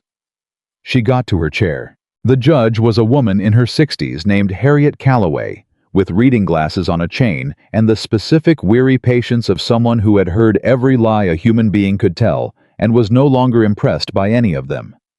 She called the case. Hayes's lawyer Prescott stood, and Reyes had been right. It sounded clean. Prescott laid it out smoothly, professionally, almost sorrowfully. A struggling small business, a pattern of health and safety concerns, a formal complaint filed with the county, a landlord left with no choice but to protect his property and the public. He presented the fake reviews as documented customer complaints. He presented the anonymous health complaint as a concerned member of the public. He asked gravely for immediate termination of the lease and possession of the premises, before further violations put the community at risk. It took 11 minutes, and it was, Ethan had to admit, a genuinely convincing performance. Judge Calloway looked over her glasses at Olivia. "Ms. Brooks, you're representing yourself. I am your honor. You understand you have the right to counsel." "I do. I didn't have time to retain someone for an emergency hearing filed on a Saturday morning, which I'd respectfully ask the court to note." A ripple went through the room. Calloway's eyebrow rose a fraction. "But I don't need a lawyer to tell the truth, Your Honor. I just need you to look at what I brought." "Then let's see it," Calloway said, and Olivia stood up. Ethan watched for the scared face the way Mia had told him to. It wasn't there. Or rather, it flickered once in the first 2 seconds as she got to her feet under Daniel's gaze, and then she visibly pushed it down and away, and what was left was steady. She started as Reyes had coached her with the inspection certificate. 6 weeks ago. Perfect score. She'd brought the original framed and the county's own digital record to match it. The plaintiff claims a pattern of health violations, Your Honor. Here is my most recent inspection. Perfect marks 6 weeks ago. If the court would ask itself how a shop goes from a perfect score to an emergency public safety crisis in 6 weeks with no intervening inspection, I'd suggest that's the first question worth asking. Calloway made a note. Olivia moved to the reviews. She laid out the timestamps, dozens of one-star reviews, all posted in 2 narrow windows overnight. All from accounts created within days of each other, none of them tied to any actual transaction. These aren't customers, Your Honor. Customers come during business hours, and they come one at a time. These came in floods at 2 and 3 in the morning from accounts with no history. That's not a pattern of dissatisfaction. That's a campaign. Prescott stood. Your Honor, online reviews are notoriously— Sit down, Mr. Prescott, Calloway said mildly. You had your 11 minutes. Ms. Brooks is having hers. Prescott sat. Ethan saw Daniel's smile tighten by a degree. Olivia moved through it piece by piece, and Ethan watched the room change. She presented the supplier's written statement that a man had called impersonating her shop to cancel her flower order. She presented the 2 longtime customers' sworn letters attesting to her shop's cleanliness. She was methodical, calm, devastating. And with every document, the temperature in the room shifted a little further away from the sorrowful landlord and toward the woman with the folder. And then she reached the last tab.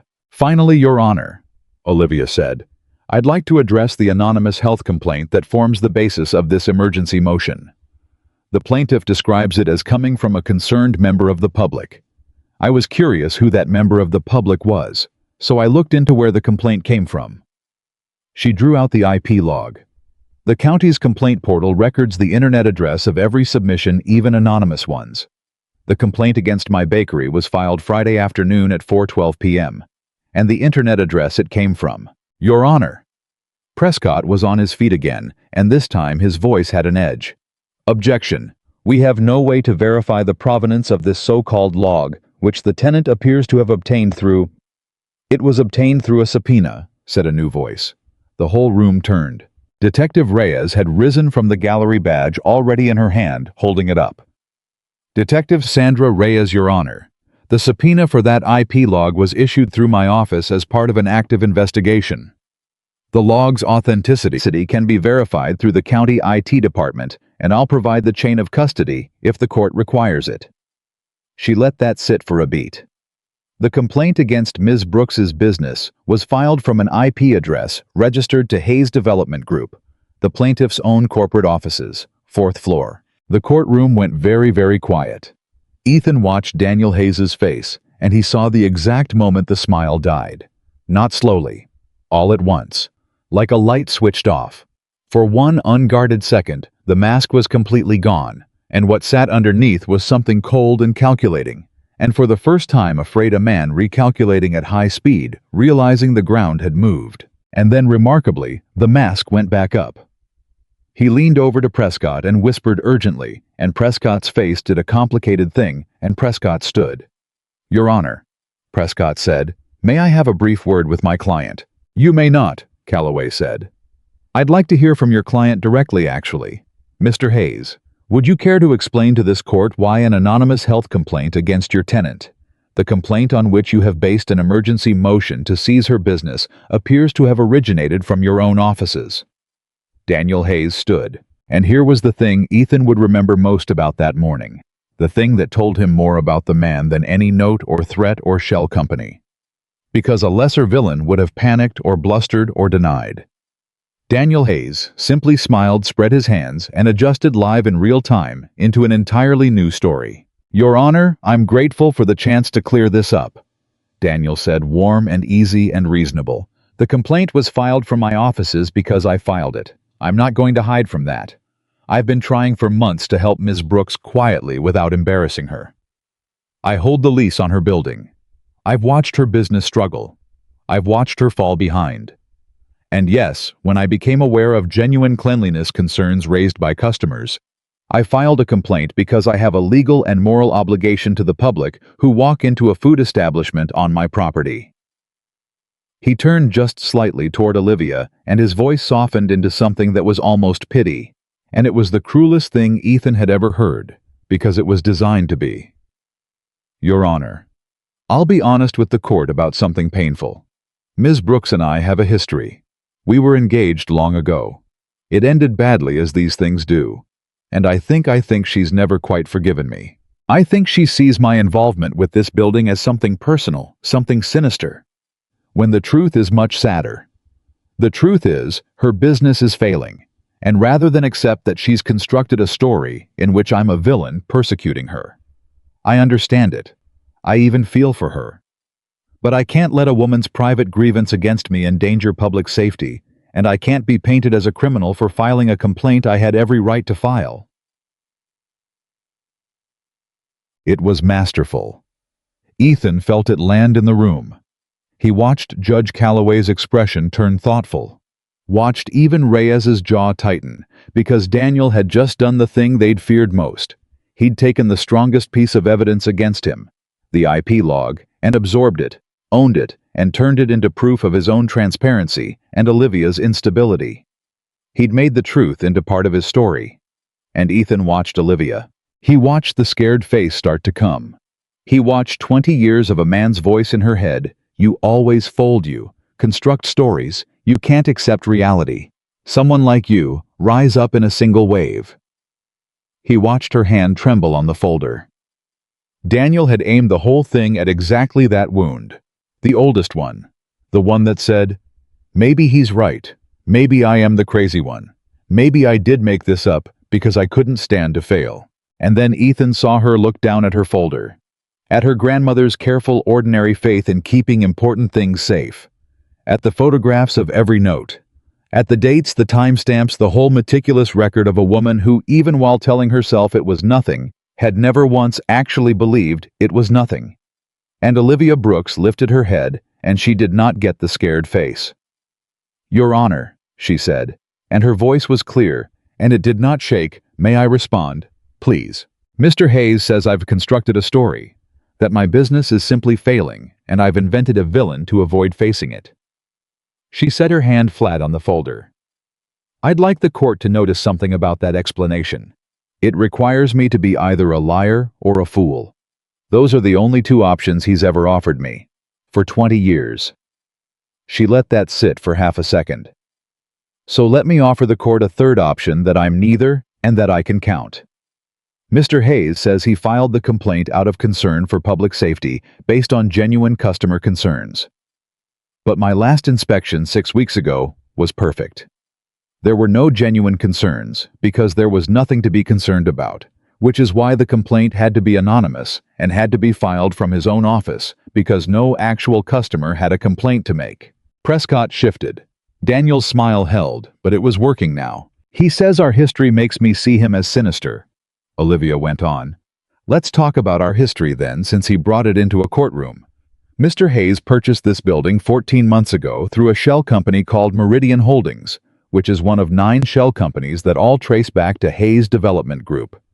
He didn't tell me he was my landlord. For 14 months he owned the ground under my business and never once said a word. Does that sound like a man trying quietly to help an old flame?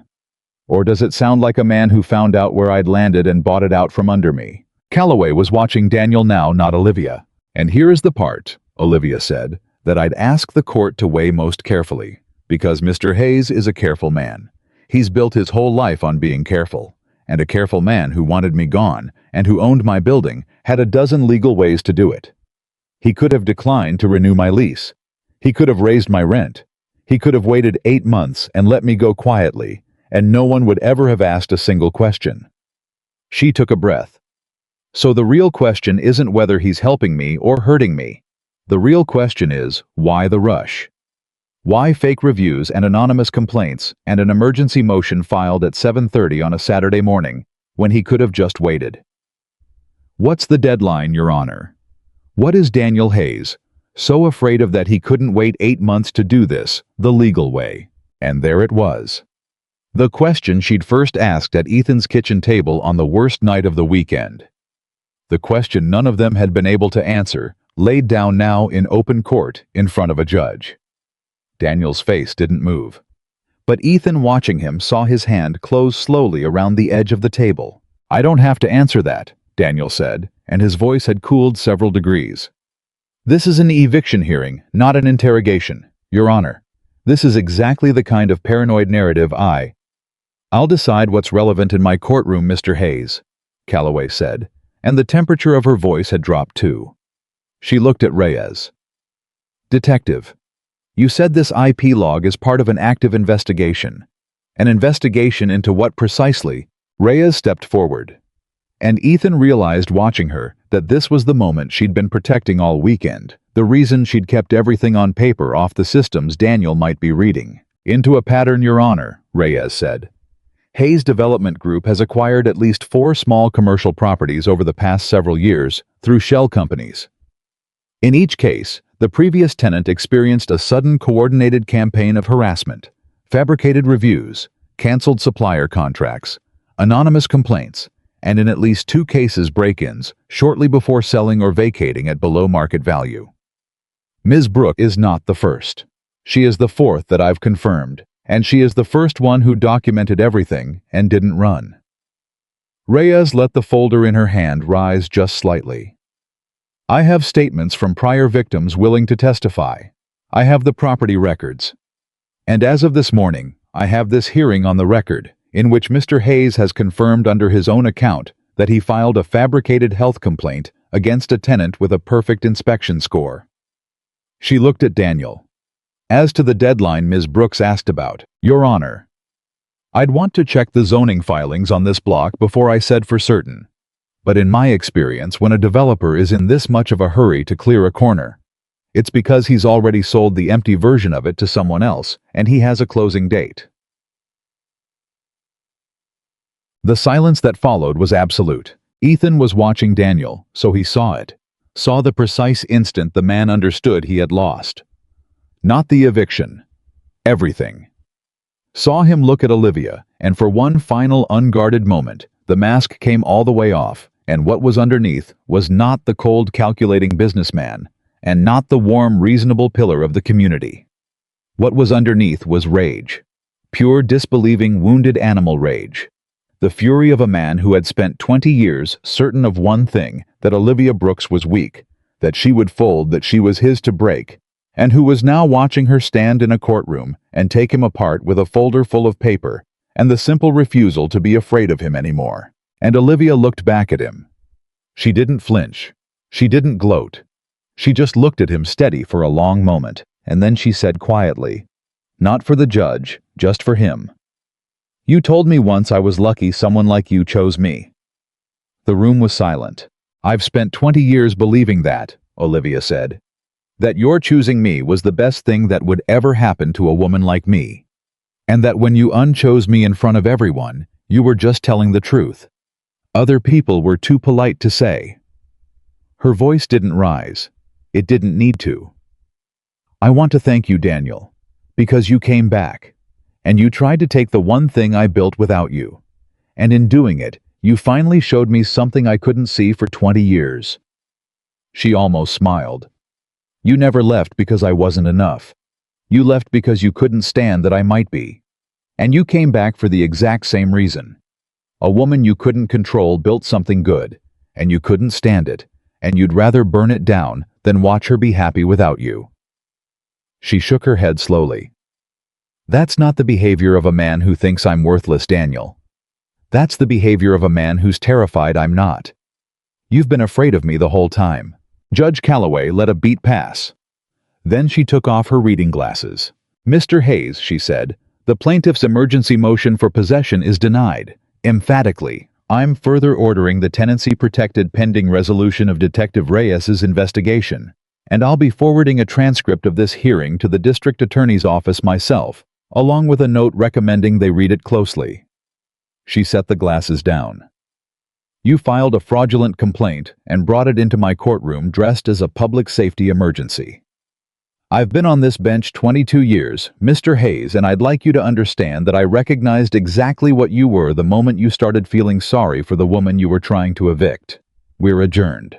The gavel came down, and that was the moment Ethan expected relief to flood him, the moment they'd won, the moment Reyes had promised. But Reyes's other warning came back to him at the exact same instant the words she'd said on Sunday night. Sunday night men, like Hayes, are most dangerous right when they realize they've lost.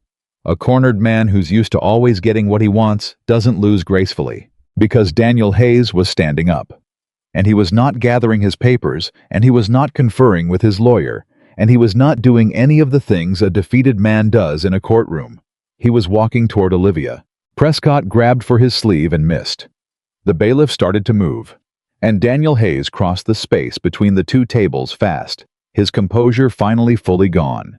20 years of contempt, collapsing into something naked and dangerous, and Ethan was already moving, already putting his body between Daniel and Olivia. But Daniel wasn't reaching for Olivia. He was pointing at her. Close his finger, inches from her face, and his voice came out low and shaking and stripped of every ounce of the smooth, reasonable mask he'd worn for an hour. "You think this is over?" Daniel hissed. "You think a folder and a lady cop and your handyman," the word dripped, "you think that's the end of it? I have made men with 100 times your spine disappear from their own lives. I will tie your little shop up in appeals until you're 80. I will—" "Mr. Hayes." The bailiff's hand closed on his arm. "Step back, now." But Ethan had heard enough. And here was the thing Reyes had told him not to do. The one instruction he'd fully intended to follow. Don't play detective, don't confront him. And Ethan realized in the half-second he had to decide that he wasn't going to confront Daniel with fists or threats, because that was Daniel's language, and Daniel would win it.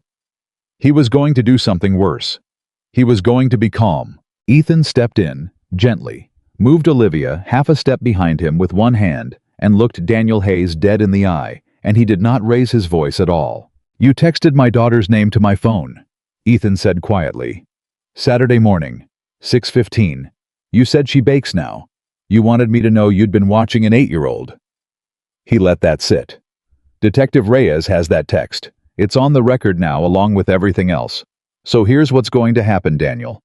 You're going to walk out of this courtroom, and you're going to go home, and you're going to sit with the fact that the woman you spent 20 years trying to convince she was nothing just took you apart in public with a folder of your own crimes, and then you're going to sit with the much worse fact that it's not even the bad part.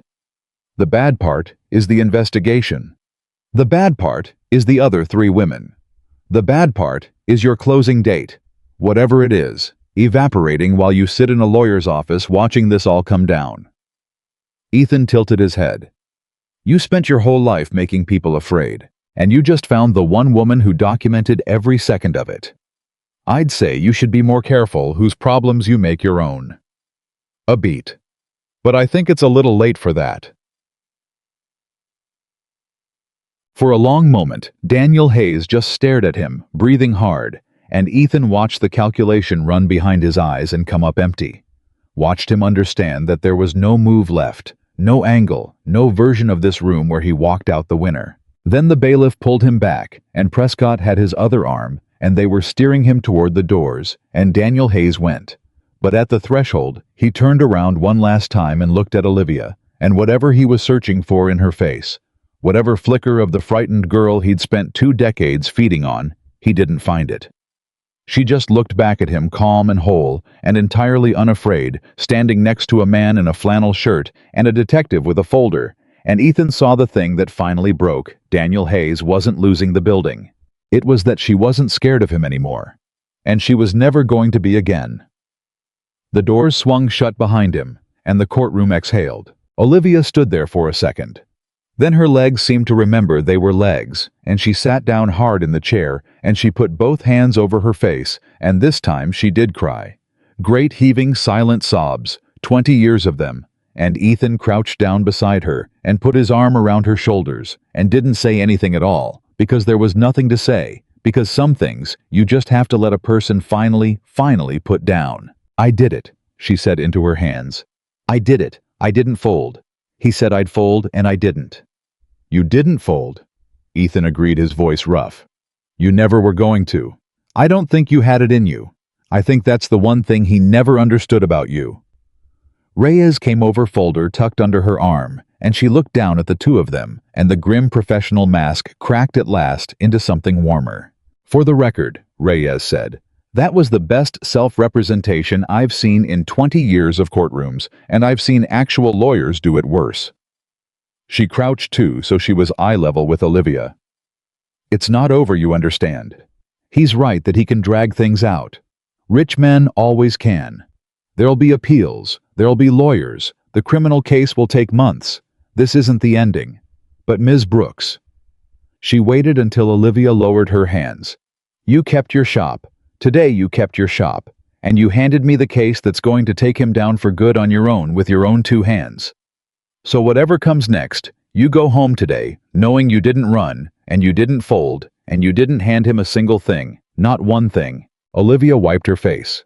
She looked at Reyes, and then at Ethan, and then she laughed a wet, exhausted, astonished laugh. The laugh of someone who has just discovered the floor is solid after 20 years of assuming it would give way. I have to call Mia D, she said suddenly. I promised her. I promised her we'd make the mean man lose. She fumbled for her phone. She's going to want to know. She made me promise. And Ethan, watching this woman, who an hour ago had stood in his doorway, terrified her arms were wrong, who a weekend ago had run into his arms in the dark because someone had made her afraid in her own home, who for 20 years had been so certain she would end up alone that she'd made herself alone on purpose, just to beat everyone else to it.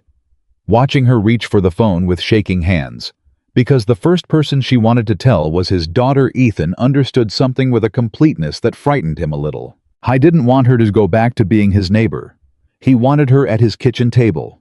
He wanted her teaching Mia to test cakes with toothpicks. He wanted her green dress in his closet, and her grandmother's cabinet in his house, and her flat, dry, devastating wit across from him for the rest of whatever he had. He'd spent 8 years, certain he was done wanting anything for himself. And in 5 days, this impossible, infuriating, unbreakable woman had walked right through that certainty like it was a door with a bad lock. Ethan, Olivia said, phone to her ear, waiting for Mia to pick up, and she must have seen something in his face because her own softened. What is it? What's that look? He opened his mouth. He didn't have the words yet. It was the wrong moment anyway. A courtroom, an investigation still open, a defeated monster barely out the door. So all he said was, nothing. Tell Mia I said the mean man lost. But Olivia held his gaze 1 second longer than she needed to. And something in the way she looked at him told him she'd heard the thing he hadn't said out loud. That she'd file it away, careful the way she filed away everything that mattered. For later. For when they were both ready. Then Mia's voice came through the phone, high and eager, and Olivia turned away with a smile that lit up her whole face and said, Hi, sweet pea. Guess what? Guess what we did? The months after the courtroom did not resolve the way the movies promise. That was the first thing Olivia learned, and Ethan learned it alongside her. There was no single triumphant day when Daniel Hayes was let off in handcuffs and the world clicked back into balance. Instead, there was paperwork. Appeals filed and denied. Depositions in fluorescent-lit conference rooms. The slow, grinding machinery of the law, which does not care about a woman's need for closure and moves at exactly the speed it moves. Reyes had warned her, rich men can drag things out, and Daniel dragged. But he dragged from a weaker and weaker position because the thing about a pattern is that once you pull the first thread, the whole garment comes undone. The threadbare woman testified. Her name was Carol, and she drove 4 hours to give her statement. And when she and Olivia finally met in the hallway outside the district attorney's office, the two women stood looking at each other for a long moment, and then Carol said, You didn't sell, and Olivia said, No, I didn't. And Carol started to cry and said, I'm so glad one of us didn't. And then there were 2 more, the diner owner who'd moved to Arizona and thought she'd left it all behind, and a 4th woman nobody had known about who came forward after the local paper ran a small article. Because that's how these things go. You turn on one light, and the people who thought they were alone in the dark come blinking toward it. 4 women. Then 5. Then a bookstore owner's son, whose mother had died believing she'd simply failed, and who wanted the record to show she hadn't. Daniel Hayes was arrested on a Tuesday, 11 weeks after the hearing, on charges that ran to 14 pages. Fraud. Conspiracy. Stalking. A pattern of criminal harassment across half a decade. The clerk in the county recorder's office was arrested the same morning, and it turned out he'd kept records of his own men who take bribes often due as insurance, and those records were the nail that no appeal could pull out. The zoning question Reyes had raised in the courtroom turned out to be exactly what she'd guessed. Daniel had a signed agreement to sell the entire block cleared and vacant to a hotel developer with a closing date that had come and gone while Olivia stood her ground. The deal collapsed. The developer walked. Daniel Hayes lost the corner that blocked the deal, and eventually most of what he'd built on top of 30 years of doing this to people who'd been too afraid or too alone to fight back. Olivia did not go to the sentencing. Ethan offered to take her, offered to sit beside her, and she thought about it for a long time, and then she said no. "I spent 20 years letting that man take up space in my head," she told Ethan. They were in her kitchen, the shop kitchen after hours, flour on the counters, the ovens ticking as they cooled. "I don't need to watch him get sentenced to feel free. That's the trap, isn't it? Thinking his ending is the thing that sets me loose. But he's not the key to my life. He never was. He just convinced me he was." She wiped down the counter with slow, even strokes. "I'd rather bake. That's the truth. On the day they send Daniel Hayes to prison, I'd rather be right here making a lemon cake than sitting in a courtroom watching him. Because that's the actual win, not him losing. Me getting my ordinary life back and finding out it was worth fighting for all along." Ethan didn't argue. He was learning not to. He was learning that Olivia Brooks's strength was not the kind that needed a witness, and that the greatest gift he could give her was to believe her when she said she was fine, while still quietly watching for the scared face his daughter had taught him to look for, because sometimes she still got it. And on those nights, she'd knock on the wall twice their old signal, and he'd come over, and they wouldn't even always talk. Sometimes, she just needed to know the wall had someone on the other side of it. The bakery came back slowly then all at once. The local paper's article had done something Daniel could never have predicted. People read it. And people in a small Ohio town, it turned out, did not love the idea that a rich developer had tried to run a beloved neighbor out of business with fake reviews and threats in the night. They came. First a trickle, then a flood. The good kind. This time, the kind that comes through the door one at a time during business hours. The kind that buys a cinnamon roll and lingers and says quietly on the way out, "I'm real glad you stayed." Olivia hired help. Then more help. The woman who'd been fighting a full-scale campaign to destroy her business alone at midnight found herself a year later training 2 part-time bakers and turning away catering orders because she couldn't keep up. And the reviews, the real ones this time, used words like warm and home and the best cinnamon rolls in the state. And Olivia read them sometimes late at night, not because she needed the validation anymore, but because she liked remembering that she'd almost let a coward with a spray can take this away from her, and she hadn't. But the bakery was not the biggest change, and both of them knew it. The biggest change had started the night. Mia offered a terrified stranger a spot on the couch, and it had been growing quietly underneath everything else, under the depositions, and the appeals, and the flour, and the fear the whole time. It grew slowly on purpose. Ethan had been terrified of it in the beginning, not of Olivia, of what she'd mean for Mia. He'd said as much one night about 4 months in sitting on his back step after Mia was asleep, when Olivia came over with 2 mugs of the tea she'd started keeping at his place. "I keep waiting for the catch," Ethan admitted. "With you, with this. I spent 8 years telling myself I couldn't do this again, couldn't bring someone into her life, couldn't risk her losing another person, couldn't risk failing at it. And then you show up and Mia loves you, and I—" He stopped. "I'm scared, Olivia. I'll be honest with you the way you've been honest with me. I'm scared of doing this and getting it wrong and having her pay for it." Olivia was quiet for a moment. Then she said, "Can I tell you what I think you're actually scared of?" "Go ahead. You usually see it before I do." "I don't think you're scared of getting it wrong." She wrapped both hands around her mug. "I think you're scared of getting it right. Because if you build something good with me, and it works, then you have to admit that the last 8 years didn't have to be as lonely as you made them. And that's a hard thing to admit. That you spent all that time surviving when you could have been living, and the only reason you didn't was fear." She looked at him. I know because I did the exact same thing. 20 years to your 8. I told myself I was being strong. I was just being scared with better posture. Ethan laughed quietly in the dark. Scared with better posture, he repeated.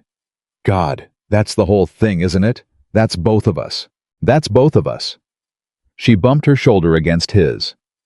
So here's what I think. I don't want to replace anyone, Ethan. I could never replace Mia's mother, and I'd never try. That's not what this is. I'm not here to fix your family or complete it or heal it. It doesn't need fixing. It's already whole. It's you and Mia, and it's beautiful, and it's enough on its own. She took a breath. I just want to build something new next to it. Something that's mine and yours. And if Mia wants to be part of that, she gets to be because she's earned a vote in her own life. But I'm not a patch for a hole. I'm a person who'd like to stand next to you and see what we make. That's all. That's the whole offer. Ethan didn't answer right away. Then he reached over in the dark and took her hand and held it, and neither of them said anything for a long time. And that was its own kind of answer. They took it slow after that. They took it so slow it drove Mia, who had appointed herself the project manager of her father's happiness, nearly out of her mind. Are you and Miss Olivia in love yet? Mia demanded one morning over pancakes, roughly 6 months in, with the bluntness that had never once in her life failed to detonate a room. Ethan choked on his coffee. Mia. It's a question, Dad. You smile more when she's here. You told me a smile is how you know. You said that. About Mom. You said Mom made you smile without deciding to. Mia stabbed a pancake. Miss Olivia makes you smile without deciding to. I've been watching. I'm very observant. You're very something. So, are you in love yet or not? Because Katie at school has 2 houses, and it's very complicated, and I don't want that. I want one house, and I've thought about it a lot, and I think Miss Olivia should just live here. Mia delivered this the way she delivered everything, as though it were the obvious conclusion any reasonable person would reach, and she couldn't understand the delay. She already keeps her tea here, and her good knives. She said your knives are an insult to bread. So really she basically lives here already, we should just make it official. Ethan put his coffee down, and he looked at his daughter, 8 going on 9 now, wise and blunt and fierce, who had walked out onto a porch at midnight a lifetime ago and offered a shaking stranger a couch, and who had been right about everything the whole time. You really like her that much, Bug? He asked. Quietly, seriously, because it mattered. Mia put her fork down too, and she got serious in the way children can all at once, the whole force of them. Dad, she said. When Mom died, I was too little to really remember her. And that always made me sad that I couldn't remember because everybody said she was so nice. And you were sad all the time, but you thought I didn't notice. But I noticed, I always noticed. You did a smile that wasn't a real smile. And you did it for years. She looked at him with those enormous, serious eyes. And then Miss Olivia came, and you started doing real smiles. And I'm not sad about Mom the same way anymore, because I figured something out. I figured out that Mom would want you to do real smiles. Moms want that. So I don't think it's a betrayal or anything if that's what you're scared of. I think Mom sent her. I think that's how it works. The kitchen went very quiet. Ethan Walker, who had held himself together through a funeral and 8 years of single fatherhood and a break-in and a courtroom and a man threatening his child, sat at his kitchen table and had to put his hand over his mouth for a second. When did you get so smart? He managed. I've always been smart, Mia said. You just weren't ready to hear it. She picked her fork back up. Can she move in now for real? Ethan laughed, wet and helpless. It's not quite that simple, Bug. But it turned out it was almost exactly that simple. He told Olivia what Mia had said, not that first day, but a few weeks later, on a rainy evening, both of them on his couch, Mia asleep upstairs. He told her about, I think Mom sent her. I think that's how it works. And Olivia listened, and by the end, she was crying openly, not bothering to hide it, which she'd gotten so much better at over the year. That child, Olivia said, wiping her eyes. That impossible, wonderful child. She wants you to move in. She's been lobbying. She's very organized about it. She made me a list of reasons. Did she? Reason number 4, was that your knives are better than my knives, and it's a waste to keep the good knives at two houses." Olivia laughed. "She's not wrong. Your knives are genuinely offensive." "Reason number one," Ethan said, and his voice changed, and Olivia went still, because she heard it change, "was that I do real smiles when you're here. She said I did a fake smile for years, and now I do a real one, and she wants the real one to stay." He turned to face her on the couch. "And I've been sitting on that for a couple of weeks trying to figure out how to say the thing I want to say, and I keep overthinking it, so I'm just going to say it plain the way you always say things plain to me." He took a breath. "I love you, Olivia. I have for a while.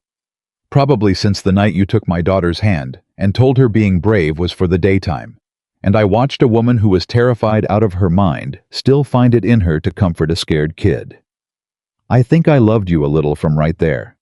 And I've been scared of it, and I've been slow about it, and you've been patient with me in a way I don't deserve. But I don't want to be slow about it anymore. I want the real smile to stay. I want you to stay." Olivia looked at him, and here was the thing that made it real. The thing that told him she'd traveled every bit as far as he had. She didn't deflect. She didn't make a joke about the knives. She didn't put up the steel shutter he'd watched come down over her face 100 times in the beginning. She just looked at him and let herself be looked at and said simply, "I love you too, Ethan. I've been afraid to say it because the last time I loved someone, he stood up in a room and told everyone it was a mistake. And a part of me kept waiting for you to do the same. To realize you'd made a mistake. To take it back." Her voice caught. "But you don't take things back. You're the most solid person I've ever known. You said you'd fix my door and you fixed it. You said I wouldn't have to stand alone and I didn't. You said, when we win, when I couldn't even say if." She reached up and put her hand against his face. "You're a man who keeps his word. And I think I could finally trust that. I think I could build a whole life on it." "Then build it here," Ethan said. "With us." "Okay." Olivia whispered the same words she'd said on the worst night wrapped in a dinosaur blanket, agreeing to sleep on a stranger's couch. But it meant something entirely different now. It meant everything. "Okay, yes, I'll stay." She moved in over the course of a slow, sweet spring, one carload at a time. The good knives came first to Mia's delight. Her clothes, her books. And on the last day, Ethan borrowed a truck from a buddy, and the two of them carefully carried her grandmother's oak file cabinet up the front steps and into the house and set it in the corner of what was now their bedroom, and Olivia stood looking at it for a moment in its new home, in a house full of real smiles, and she put her hand flat on the top of it, the way she had that terrible morning when she'd found it defaced. "Nobody touches her things," Ethan said quietly, echoing her from the doorway. "No." Olivia agreed, and her eyes were bright. "But somebody finally helped me carry them somewhere safe." She turned and looked at him. "She'd have liked you. My grandmother. She always said the measure of a man isn't what he says when he's trying to win you. It's what he does at midnight when you're scared and there's nothing in it for him." Olivia crossed the room to him. "You kicked down a door at midnight for a woman you barely knew, and there was nothing in it for you. I think she sent me a keeper." They were married the following autumn in the small backyard. Nothing fancy, folding chairs and string lights, and a cake that Olivia had absolutely refused to let anyone else make. Detective Reyes came out of uniform and cried more than she'd probably admit to. Carol from the fabric shop came, and the diner owner flew in from Arizona, and the whole strange sisterhood of women.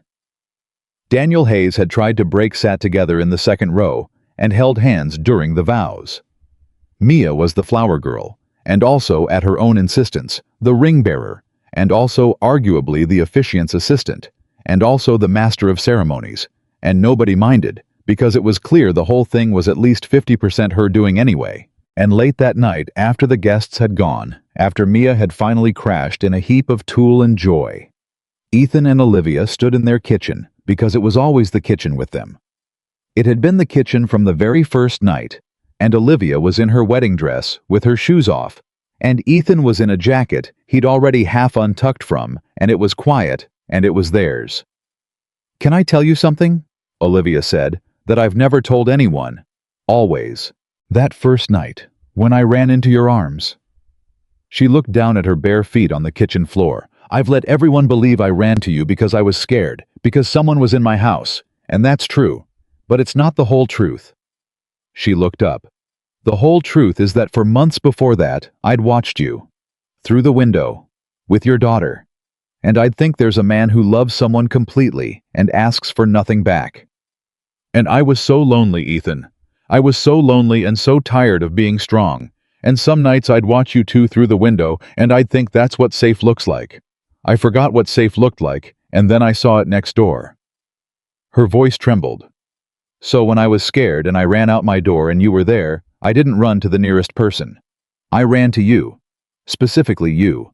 Because some part of me had already decided months before that if I was ever going to let myself fall, I'd want to fall toward you." She laughed, wiping her eyes.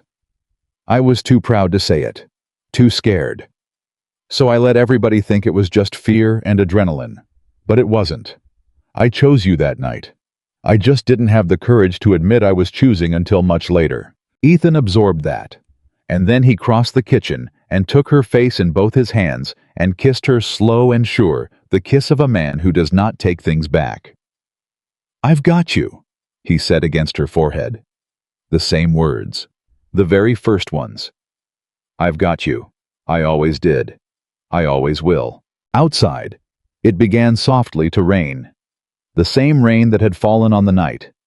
It all began on a broken door and a shaking woman and a barefoot man who didn't stop to grab his phone. But it fell now on a house with the lights on, and a child asleep upstairs, and a grandmother's cabinet safe in the corner, and two people in a kitchen who had each spent years certain they'd finish their lives alone, and who had been both of them so completely and gloriously wrong. And here is the thing. Ethan Walker finally understood, standing in that kitchen with his wife in his arms and the rain coming down. The thing that had taken a midnight scream and a monster and a courtroom and a wise little girl and a full turning of the year to teach him. I had always thought he was the one who did the saving. The father who protected. The neighbor who broke down the door. The man who stood between the danger and the ones he loved. And he was all of those things, and he was proud of them. But Olivia had saved him right back. The woman he thought needed rescuing had reached into 8 years of a widower's careful, deadened, surviving loneliness and pulled him out of it without ever once making him feel weak for needing it. She hadn't fixed him. She'd done something better. She'd stood next to him and refused to let either of them be alone anymore. Sometimes the person who needs saving is not the one who is afraid. And sometimes the person who saves you is the one who finally patiently, unbreakably teaches you that after everything you survived, after everything you lost, after all the years you spent, certain you didn't deserve it, you are at last allowed to be happy. Ethan Walker was happy, and this time he was never letting go.